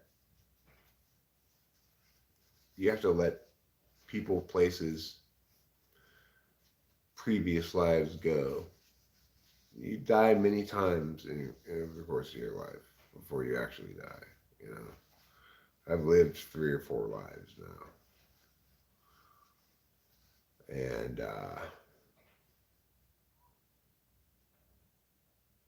and the loss of what I knew I had and was during periods of time when I'm playing or looking around and not paying attention. That's a ontologically scary thing for me.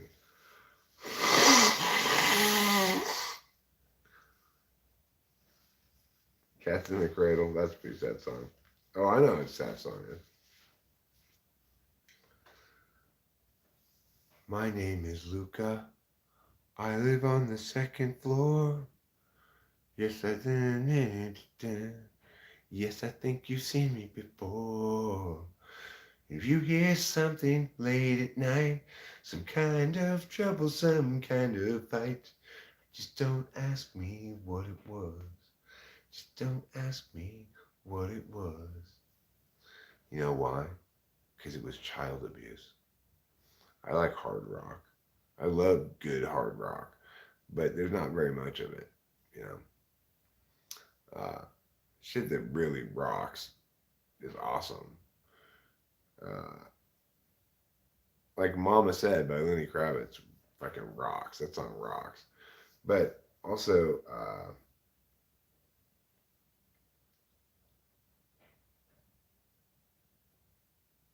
like Helter Skelter is a song that rocks. Go back to the bottom of your act.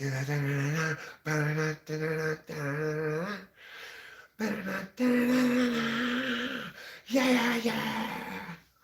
And I really like another song that really rocks is the La Tigre song Decepticon.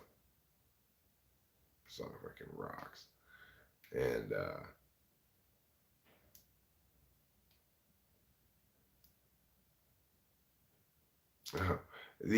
the cake version, the cake cover of um, Mama Said is what the album's called. The title track is My Mama Said, and my mama said, you can bam, bam, bam, bam. But I'm always on the run. It's a good song. The cake version of War Pigs, that fucking rocks. It's so good. It's so much better than the Black Sabbath version. It's fantastic. Um,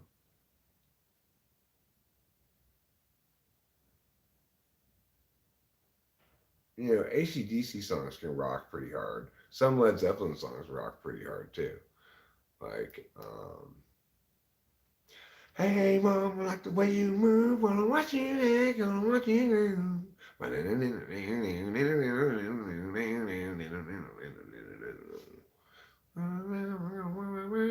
That's a pretty rocking song. Robert Plant's a little, yeah, yeah. You know what else I think is a song that rock? Yeah, I think it is called Black Dog. Is the song it goes. Only stupid people are breeding. But ain't pretending and on TV. I'm sick, but I'm not well. And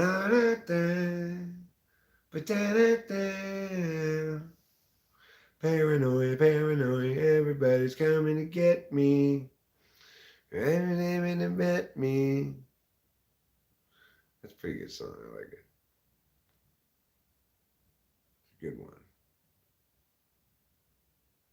I don't know who sings that.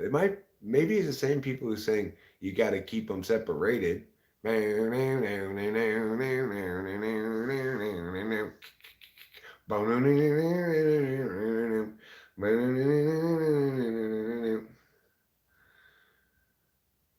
think that might be the same band that both those two songs, but I don't know.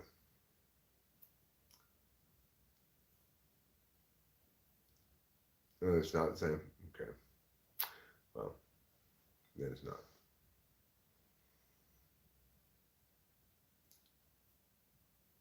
Um, there's just this song. I'm trying to remember how it goes or whatever a little bit that I like to reference as a fantastic rock song. But well, okay. Here's one. Here's a fantastic rock song that just rocks so hard. 21 Guns by Green Day. Ruben, you're right. That's why we have partitions. You got to keep them separated. Should have after that part of the song, somebody should have said, "That's why we have partitions." Anyway,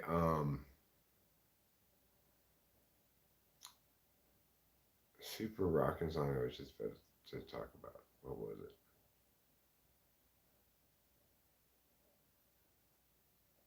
Uh, I lost it. Ruben, you distracted me. 21 Guns, right? That's right, 21 Guns.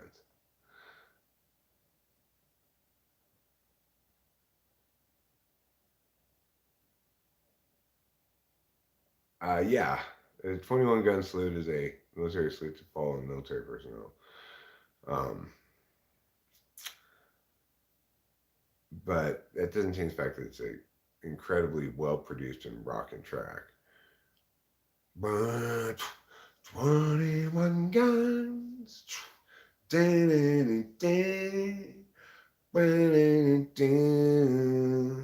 You and I. It's really and if you listen, you can like put that in your car, turn it up all the way. The mix and master and production of it is as good as anything ever. Even if you don't like the song, it's such a triumph of production. It's amazing. So huge sounding and so you hear everything and you know it's great. Green Day has a number of pretty damn good songs. Um, like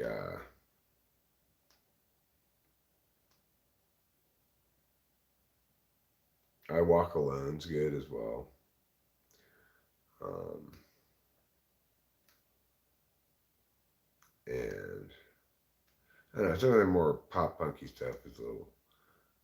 Is there a lot of hiking near you, like 4 to 9 mile loop trails? Yeah, there's lots of hiking around here. There's hiking trails that are just for hiking, and then there's trails that you can take your little cars on or off-road vehicles.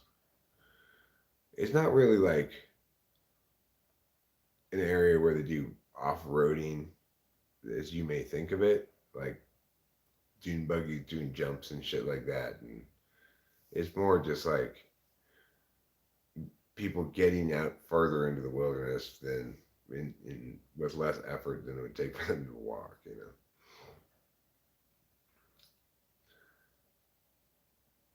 So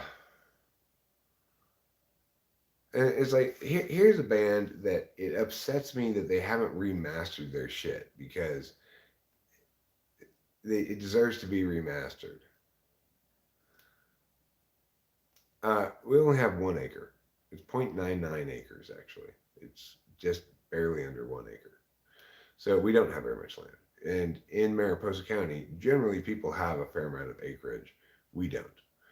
And that was fine with us. Is part of the reason why the house was priced as low as it was, even though it's in Jersey, which is a high priced area of Mariposa.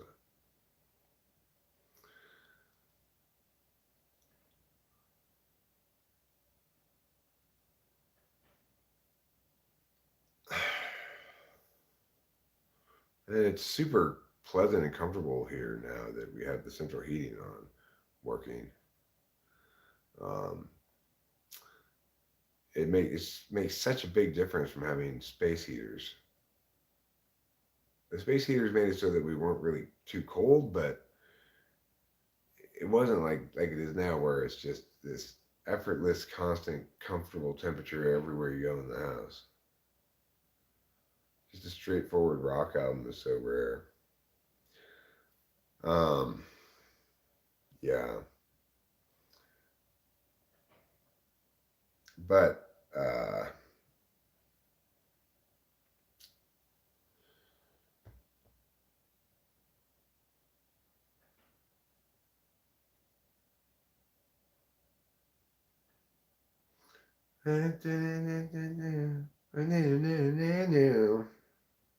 what is that song I'm trying to think of? I don't know. I can't remember right now. I heard horror stories from some who shifted with their furs and they ran away, never to be seen again. Cats are settling. Not there. I know. I was worried about this a lot, but you see your place being a good home base for a week of reasonably close day hikes? Absolutely. Be a perfect place for that. I mean, I haven't explored all the different places you can go hiking or whatever, so I don't know the full scope of the lay of land here, but I do know that um, all around us, in most directions,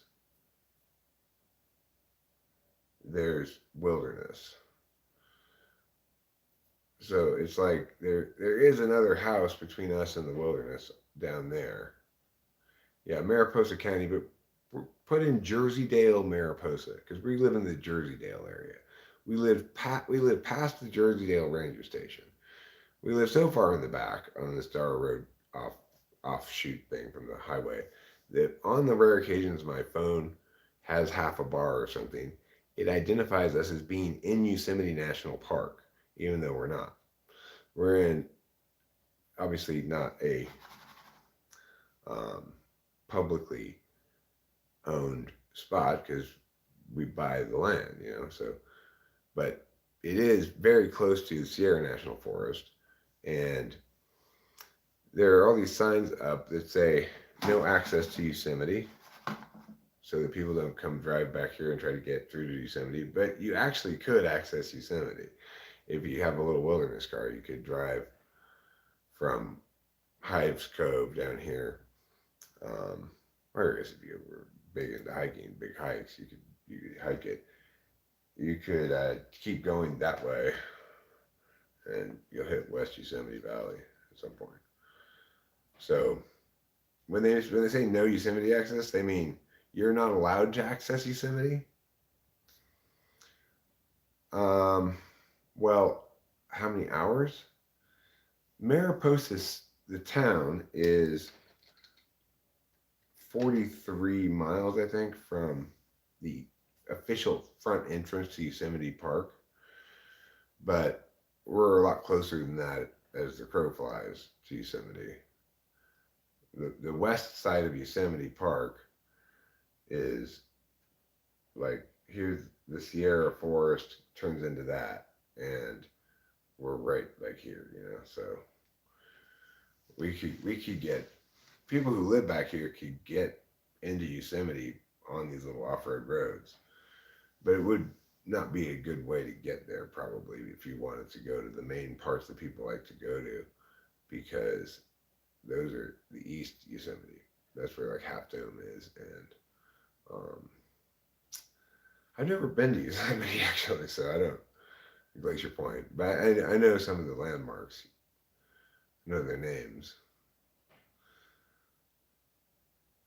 Are you planning to visit us, Sean Ryan Barry? You're welcome to. You know, bring a companion if you'd like. I'm not charging you money to stay with us. This is what Rachel and I want. We want cool channel people like you. Just hey, because I'm been around talking with famous people such a long time, and Eric and I are cool. I have the opportunity to plan a vacation for 5 days where I don't have to pay anything for a room. I can stay with Eric, and he's not going to expect me to play with him all day either. I can go with my companion to do the things we want to do and return. And this is TWFP Manor, so I want you to do that.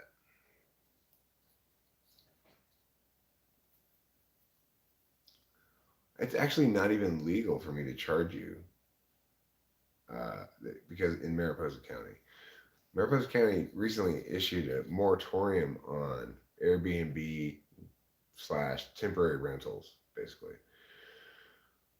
as county residents were complaining it was impossible to find any place to rent, which it is pretty much in Mariposa impossible to find a place to rent. So uh, the only rentals that are allowed are um, long-term rentals. So like it would be legal for me to rent a room to somebody on a month-to-month basis, but it would not be legal for me to Airbnb a room or something like that. Not that legality is something that necessarily stops me, but um, I don't want channel people to come visit and enjoy a trip to TWFP Manor to make money off of them. I want to do it so I can make a video with them and, have a steady but not constant stream of channel people coming by and meowing. What fauna do you have where you are now? Bears? Probably there are bears. I haven't seen any bears yet. I've seen an owl. I've seen a mountain lion. I've seen a rabbit and a squirrel. A lot of hawks and ravens and stuff. But I haven't seen any bears yet. But there probably are bears up here. There are bears even in the Los Angeles mountains. Okay, cool. Yeah, I'm totally serious about it too, Sean Ryan Barron. This is what I want to happen. I want people like you to say, you know what, Eric, I'm going to take you up on this. We're going to come and we're going to be there for 4 nights. 4 nights is a good length of time. 5 if you're coming from a long distance away.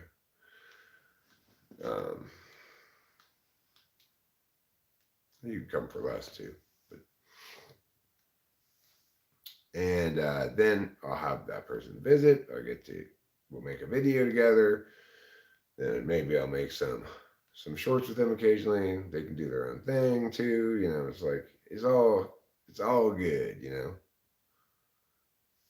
It'll be just you. You're all alone in the world.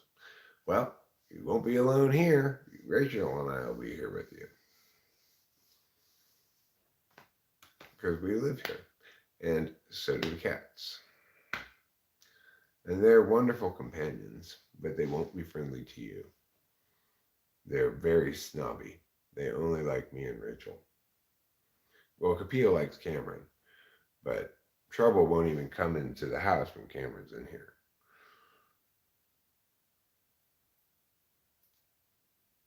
Capilla and Cameron are the same personality type.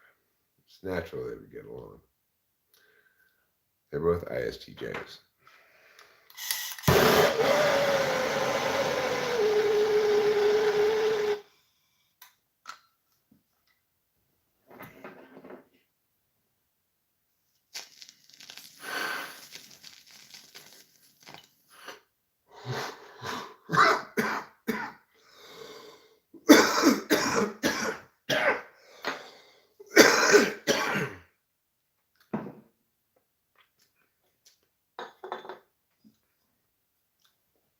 Eric, didn't you say no more bong rips?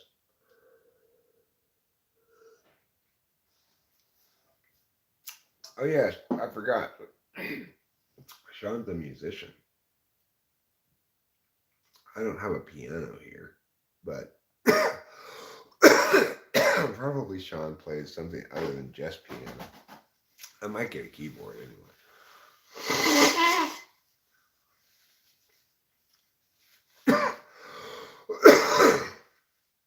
What I need to get is an electric guitar and a little amp. That would be very helpful.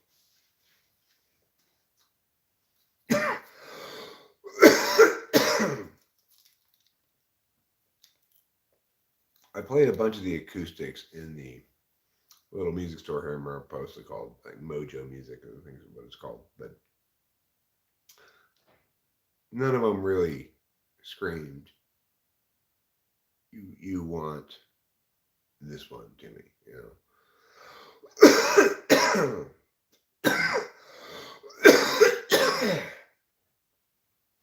Generally speaking, buying a musical instrument, especially like a guitar, where there's so many different choices, and such a huge range of quality between the worst and the best, and multiple factors to consider when you're trying to buy it, right?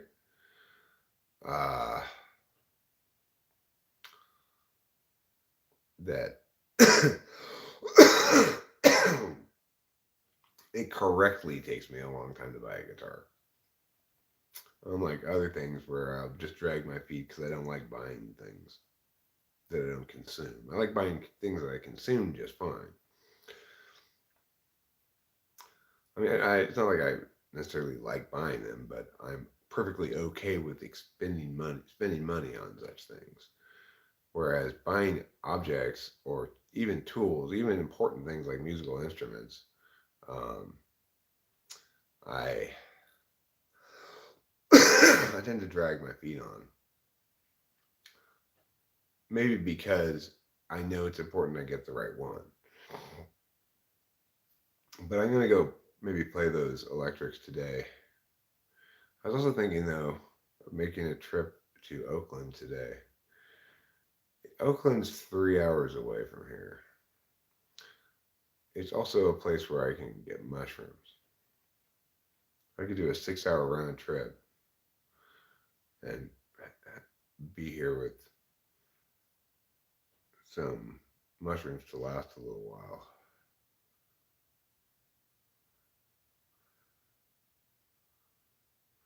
You got the marshmallow modulation pedal? Huh. Never heard of it. You got can electric? I don't have an electric guitar that works right now. The main factor for me is, do I want to enter a physical relationship with this guitar? Well, I mean, I have a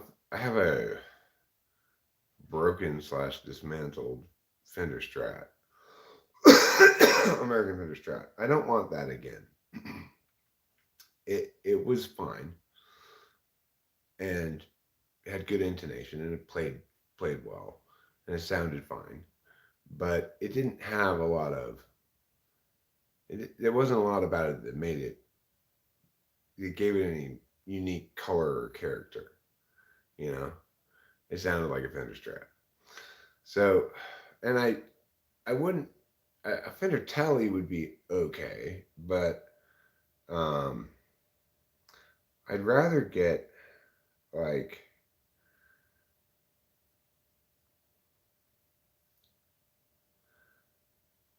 I might. Well, I want to try playing that big lore. Yeah, I agree with you. Tellies are too bright. Right, I agree. You can fix that with amp settings somewhat, but they also uh, if you finger pick too too vigorously, you can dislodge the strings from the thing that goes over. So since I finger pick instead of using a pick, that's a problem for me.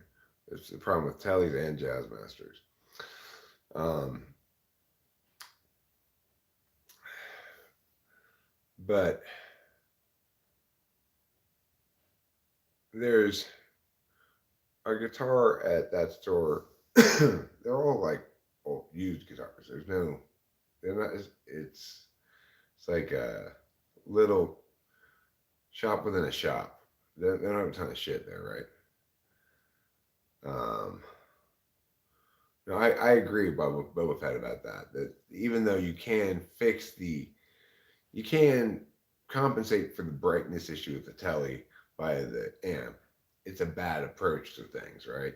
You want to get the guitar to sound as good as you can, how you want it to sound, and then you can plug it in directly to the sound card and it'll come out clean sounding, a good clean, right? Then you can have multiple amps if you wanted to, or get one of those amp modulators or something.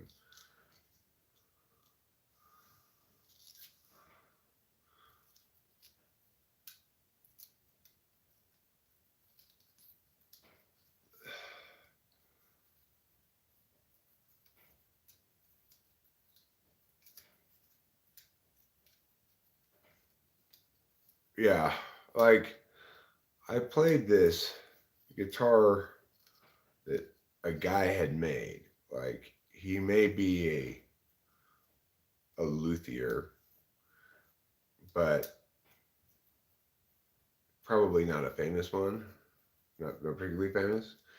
The guitar was pretty good. It played pretty well, but it had a really big neck. Like it was fine for my hands because I've got pretty big hands, but um,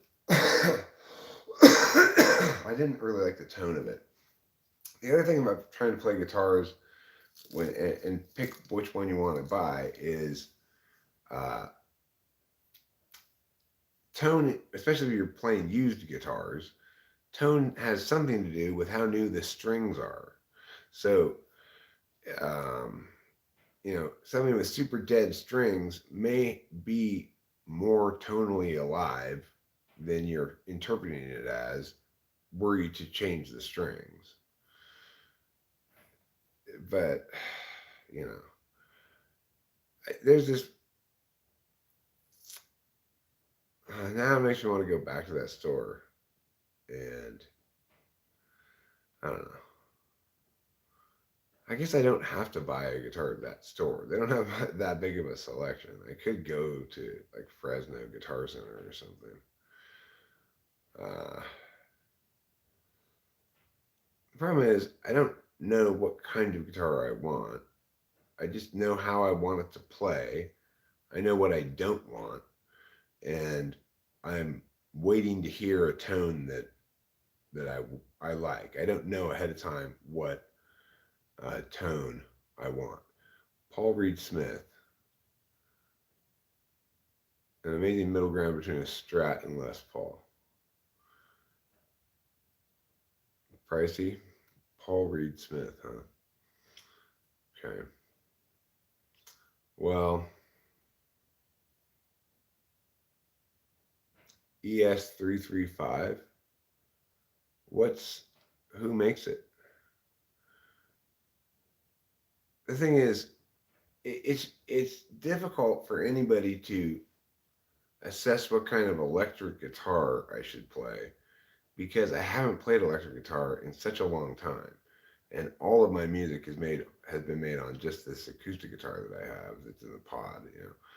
That I got at a yard sale for 120 bucks. Um, so, oh, Gibson. Yeah, I mean, I am thinking about Gibsons as a possibility. Uh, Les Pauls are cool guitars. They sound good. They're heavy though. I don't know how much that bugs me. And that's the sort of thing I worry about. Like, this is heavy. Is this gonna get old? Like, I'm gonna be playing guitar and be like, God, this thing's so heavy, and my shoulders are starting to get sore, or not. I don't know. I've never owned a Gibson Les Paul before, but I've played on them. I played friends ones before, and but I've never played it for such a long time as I would if I owned one. So I don't know if the heaviness would bother me or not. It gives me substantial pause though, because um, I want whatever guitar I have to feel like an extension of my body, to not feel, yeah, like, there's, I think they're called ovations that have this plastic round back thing. Like, I hate those guitars. They don't feel like they fit on my body at all.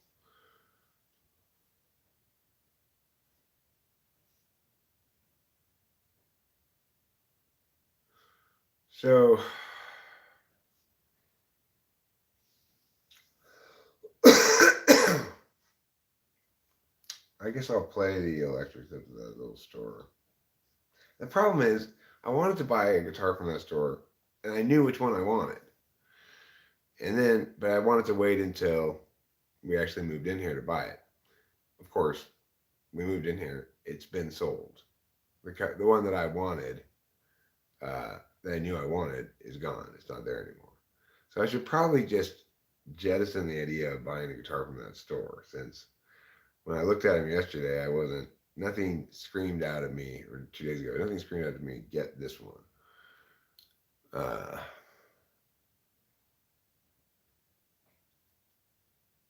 Pawn shops are sometimes good places to look for guitars. You can get some kind of cool vintagey stuff there sometimes. But I'm not sure where there are pawn shops around here. Probably there are in Merced. Wouldn't be a terrible idea to go down to Merced and look at guitars there. Probably that's what we'll do. I have to pee. So while I pee, can you chat quietly among yourselves? And please, please, please do not put your feet up on the furniture, okay? I go over this every time, and then every time when the meeting's over and I go stack the chairs, I see muddy footprints on the furniture. So can we just please stop that?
Okay.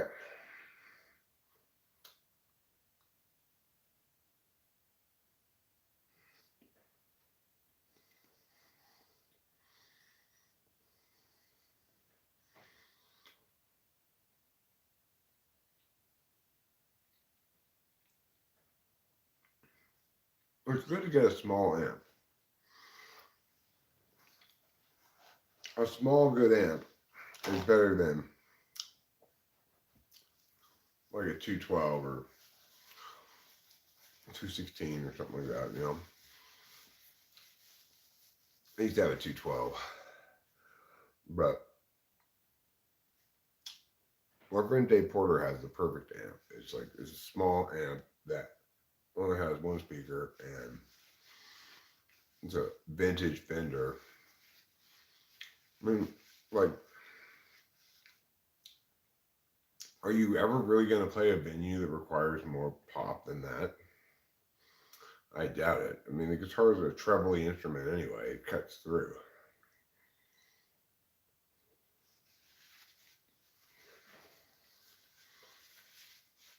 And if you're having to turn that little amp up all the way and it's still not loud enough, then the other things are turned up too loud.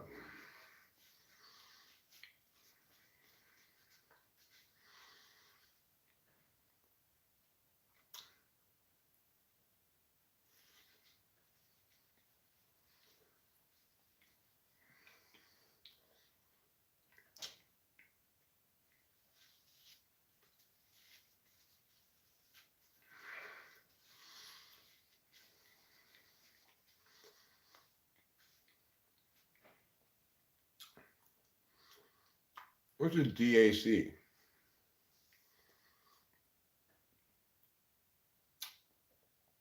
A DAC? You mean a duck? Are you talking about ducks?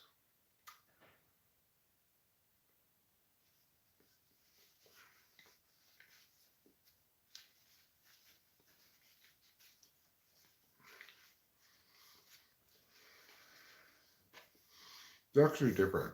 Those are birds that float on water.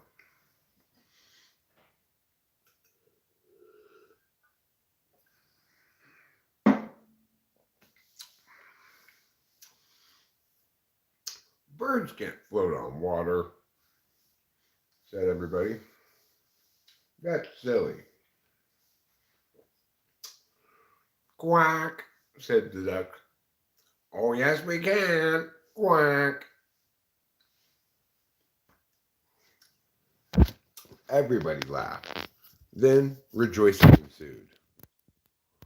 Later, there was regret, shame, guilt, fear, terror, horror, dismay, despair, and finally, global extinction. But up until that moment, everybody thought, hey, this is working out pretty well.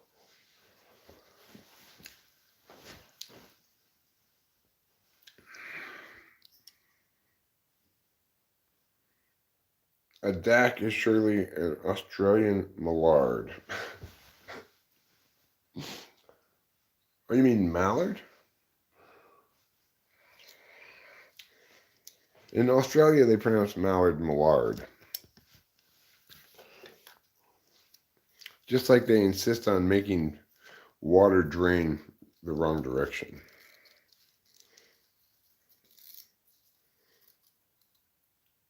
Carrie Greenemeyer.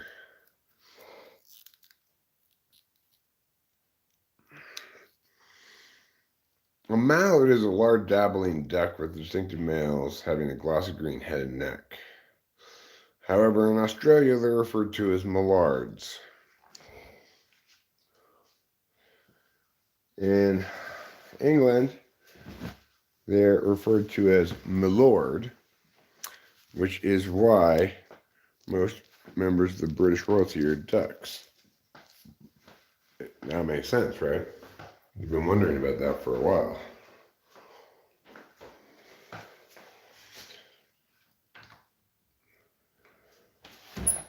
Milord, they say, as they polish their tea. How do you polish tea?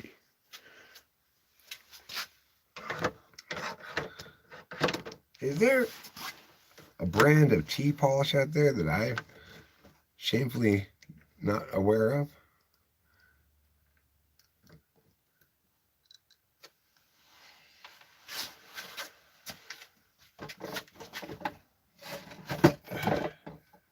They can be trained to fish for shrimps and bring them to your Barbie.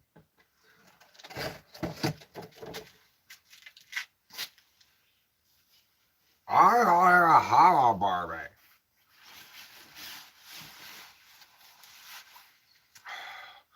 Maybe I could take her to where the nice lady.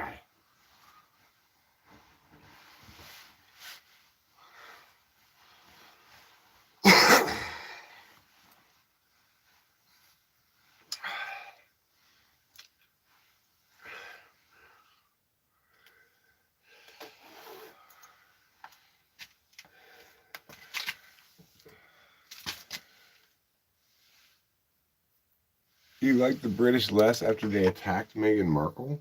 I mean, I don't think anybody could correctly call what happened anybody attacking Meghan Markle. You know, it's Meghan Markle's a very manipulative narcissist.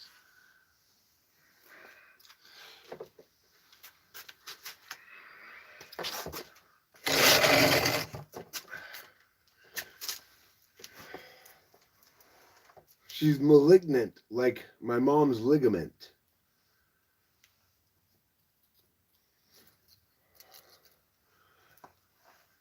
You're malignant, like a tumor, aligned with evil.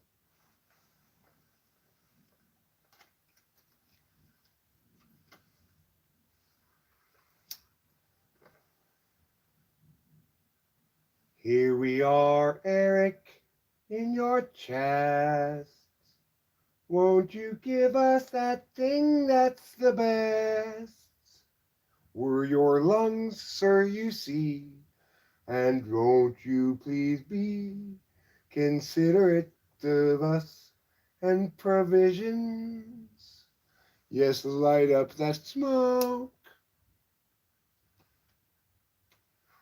puff it a toe, then draw it deep down in your lungs. Ah, that's the respite I thought when I bit off less than I hoped I could chew. Now let's do it again. Yes, that chemical cam, that bite of flavor and goodness and truth in my lungs. It's Marlboro Red time. The smoke of cowboys everywhere. It's Marlboro Red time. It's got that delightful chemical bite everywhere in your lungs. The air is fun when it is filled up with smoke from one Marlboro Red, the cowboy cigarette.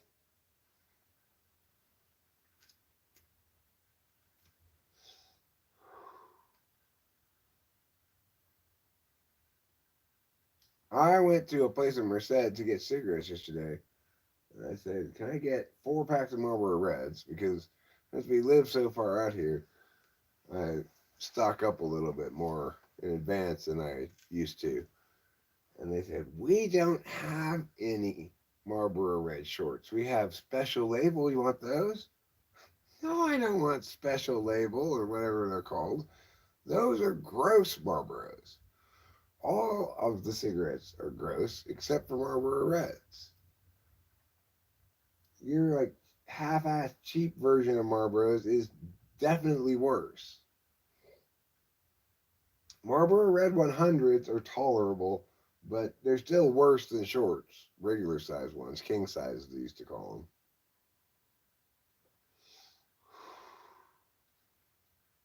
them. I had to go to a different place. No, I'm not going to buy your red label or special red label ones. They shouldn't even exist. They're not good. We've got our good cigarettes. If you want to smoke cheaper, we also have these shitty cigarettes. It's not very much cheaper either. It's like 50 cents cheaper. So it's like, look, Marlboro, if you want people to be able to more afford your cigarettes, make them cheaper. Don't make a shitty, cheap version of your cigarettes. It's just so gaff.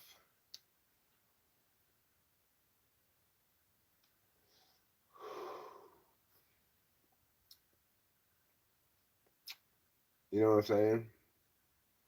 I think you do. Here's a cigarette I'll occasionally buy a pack of when I'm feeling especially mischievous. I might buy a pack of Parliaments. Pretend I'm a gambler from Hong Kong. Chinese people love to smoke Parliaments.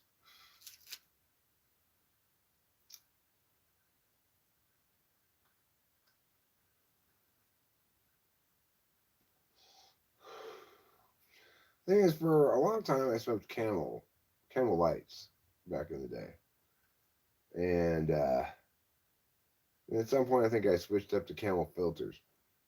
But once I actually started smoke, I had a couple of Marlboro Reds on a regular basis. It was just obvious, like these are the best cigarettes. There are no other cigarettes that are anywhere close to as good as American Marlboro Reds. Marlboro Reds you get in other countries are not real Marlboro Reds. They don't taste the same. They're not. They don't have that lung bite that regular American Marlboro Reds have.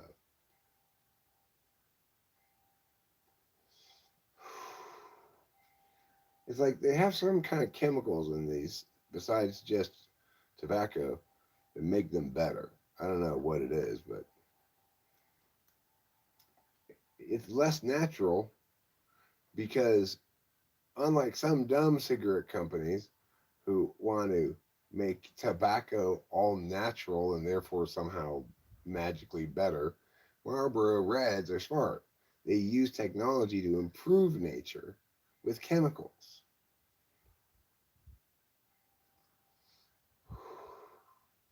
That should be our relationship with nature. We should improve it with chemistry.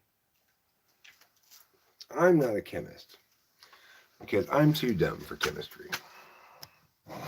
Chemistry is too hard for little old Eric. It's a lot of put this letter there, put this little, do that little thing. It's like, hey, no thanks. I didn't sign up for any of this claptrap. That's why I'm no chemist. I'm not an anything, really. I don't have any job right now at all. I'm not even doing any remote teaching or coaching. I'm not doing any typing. I'm just unemployed.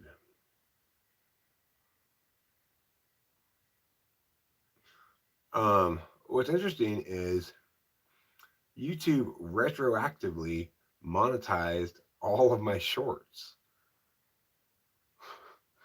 on this channel. Not on I haven't logged into Minis Club in a long time, but Minis Club doesn't have 1,000 subs, so it doesn't qualify for monetization yet. But it actually does kind of motivate me a little bit to want to make a bunch of shorts because it's easy to get views with shorts and it's easy to make shorts.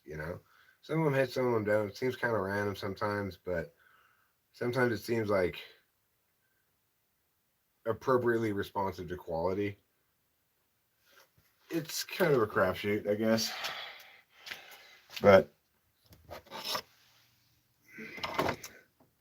I mean, it's a much easier way to get monetized views than either live streaming or uploading videos.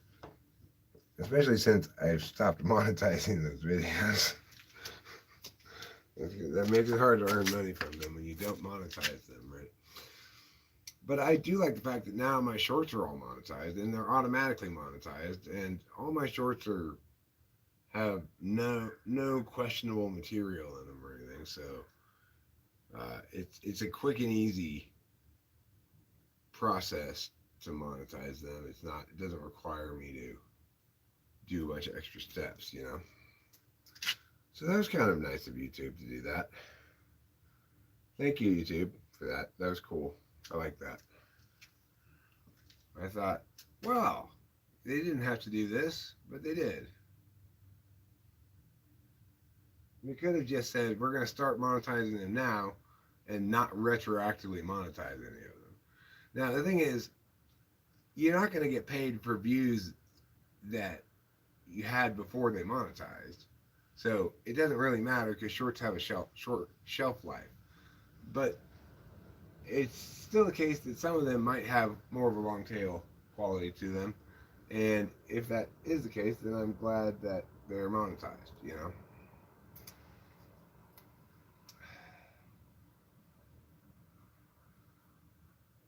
But I'm feeling pretty good today. I want to go do something fun. I don't know what exactly, but I do want to go do something fun. I'm not feeling very sick, although I know I still am sick. Quick and easy equals queasy. You could freelance as a garden gnome. That's a good suggestion.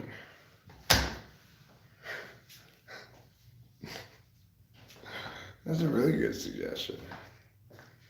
Garden gnome services. I will squat in your garden, dressed as a gnome, while you host your garden party for $60 an hour.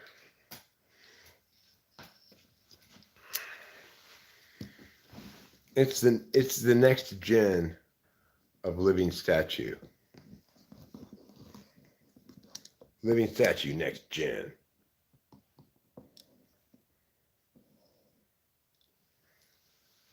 Stud gnome. No, I'd be a coquettish gnome. Like that. Those would be my poses. All my poses would draw from the toolbox of coquetry. Okay, so we are approaching 3 hours. Let me go up and... You want to make an appointment? Okay, Becky T, sure. What time do you want to do it? You want to do it right now? I'll do it right now with you. If you want.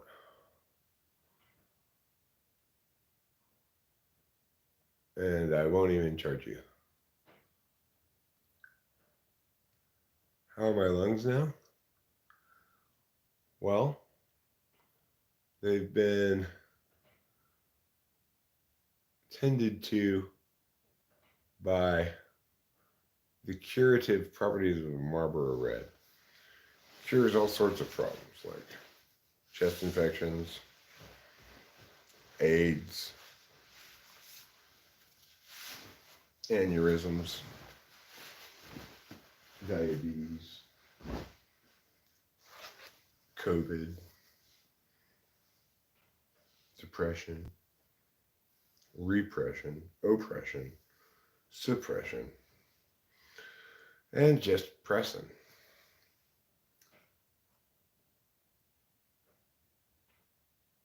Okay, well, you want to talk to me right now? That's fine. I'm ready to just end this live stream, and I'm down to have a conversation with you. I'll send you I'll make a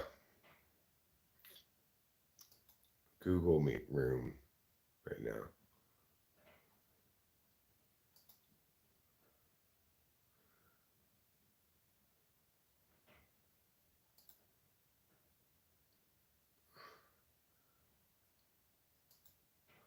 Close your eyes. Give me your hand, darling. Can you feel my heart beating? Do you understand? Do you feel the same? Or am I only blah blah? Or is this blah blah an eternal blah? Okay, now let me push this. Here's the Earl. Copy that. Then what I'm going to do, what do you think? Well, I'm going to go over here to this thing. I'm going to put this meow meow. There you go. Meghan Markle, the proper thing to tell her is this. Waka waka, y'all stuck!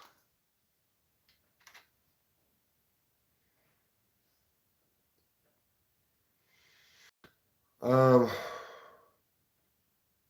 okay, so yeah, if you join me in that room, I will just end the stream at that point, and then we'll chat.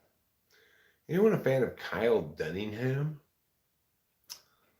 No, that I don't know who he is at all, but it could be that I should be a fan of him.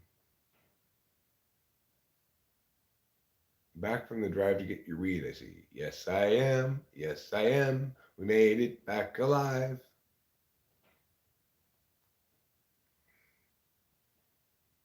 People disagree with who?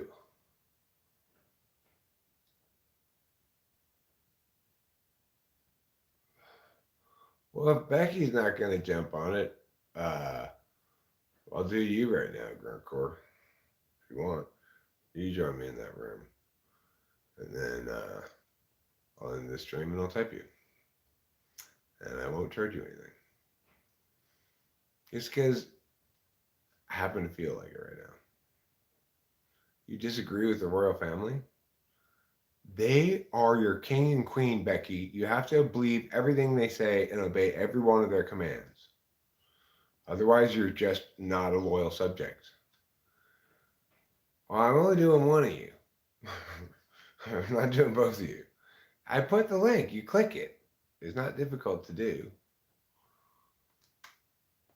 Whoever gets there first.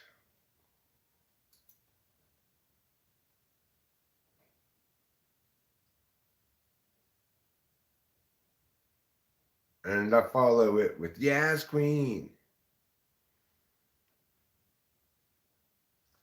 It's not for the U.S.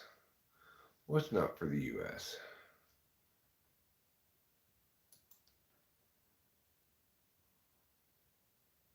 No, I've never conceded. I've never conceded that we won the Revolutionary War. I still maintain that King George is our king. In fact, I haven't even conceded that King George ever died. I don't believe in Queen Elizabeth. Get in the bedroom. You click the link I put there, lady. Here. There it is again. You click that link with your click in finger. There's no red room. I don't know what the red room is.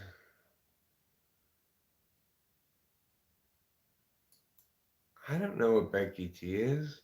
If she wants to be typed right now, she'll come to this. She'll click that link and come into the Google Meet room. If she doesn't, Grunt Core will take her place. And I'll type them or do what they want or whatever. Just because I got nothing else to do, why not?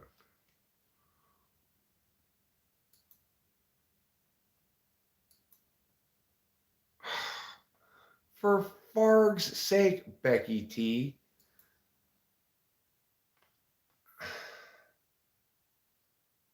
You don't see a link?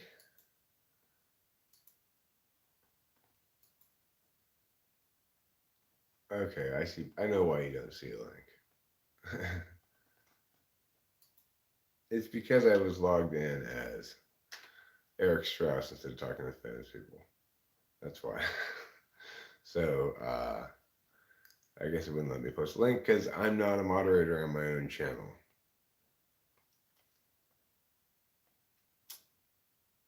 But the funny thing is, when I can see the links I put here as Eric Strauss, or no, now I can't see anything I put there anymore. So gone now. I don't know.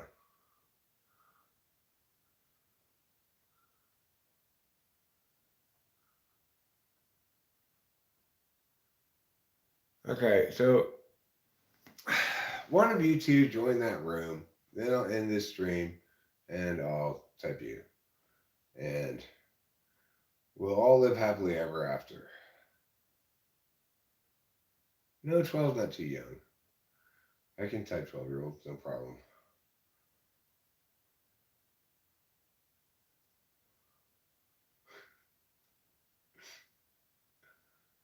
Yeah, I don't try to type anybody's anything.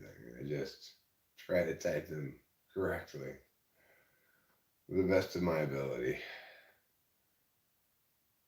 It's up to Gruntcore if he's the one who's coming. And if he wants to record it, we'll record it. If he doesn't, that's fine too.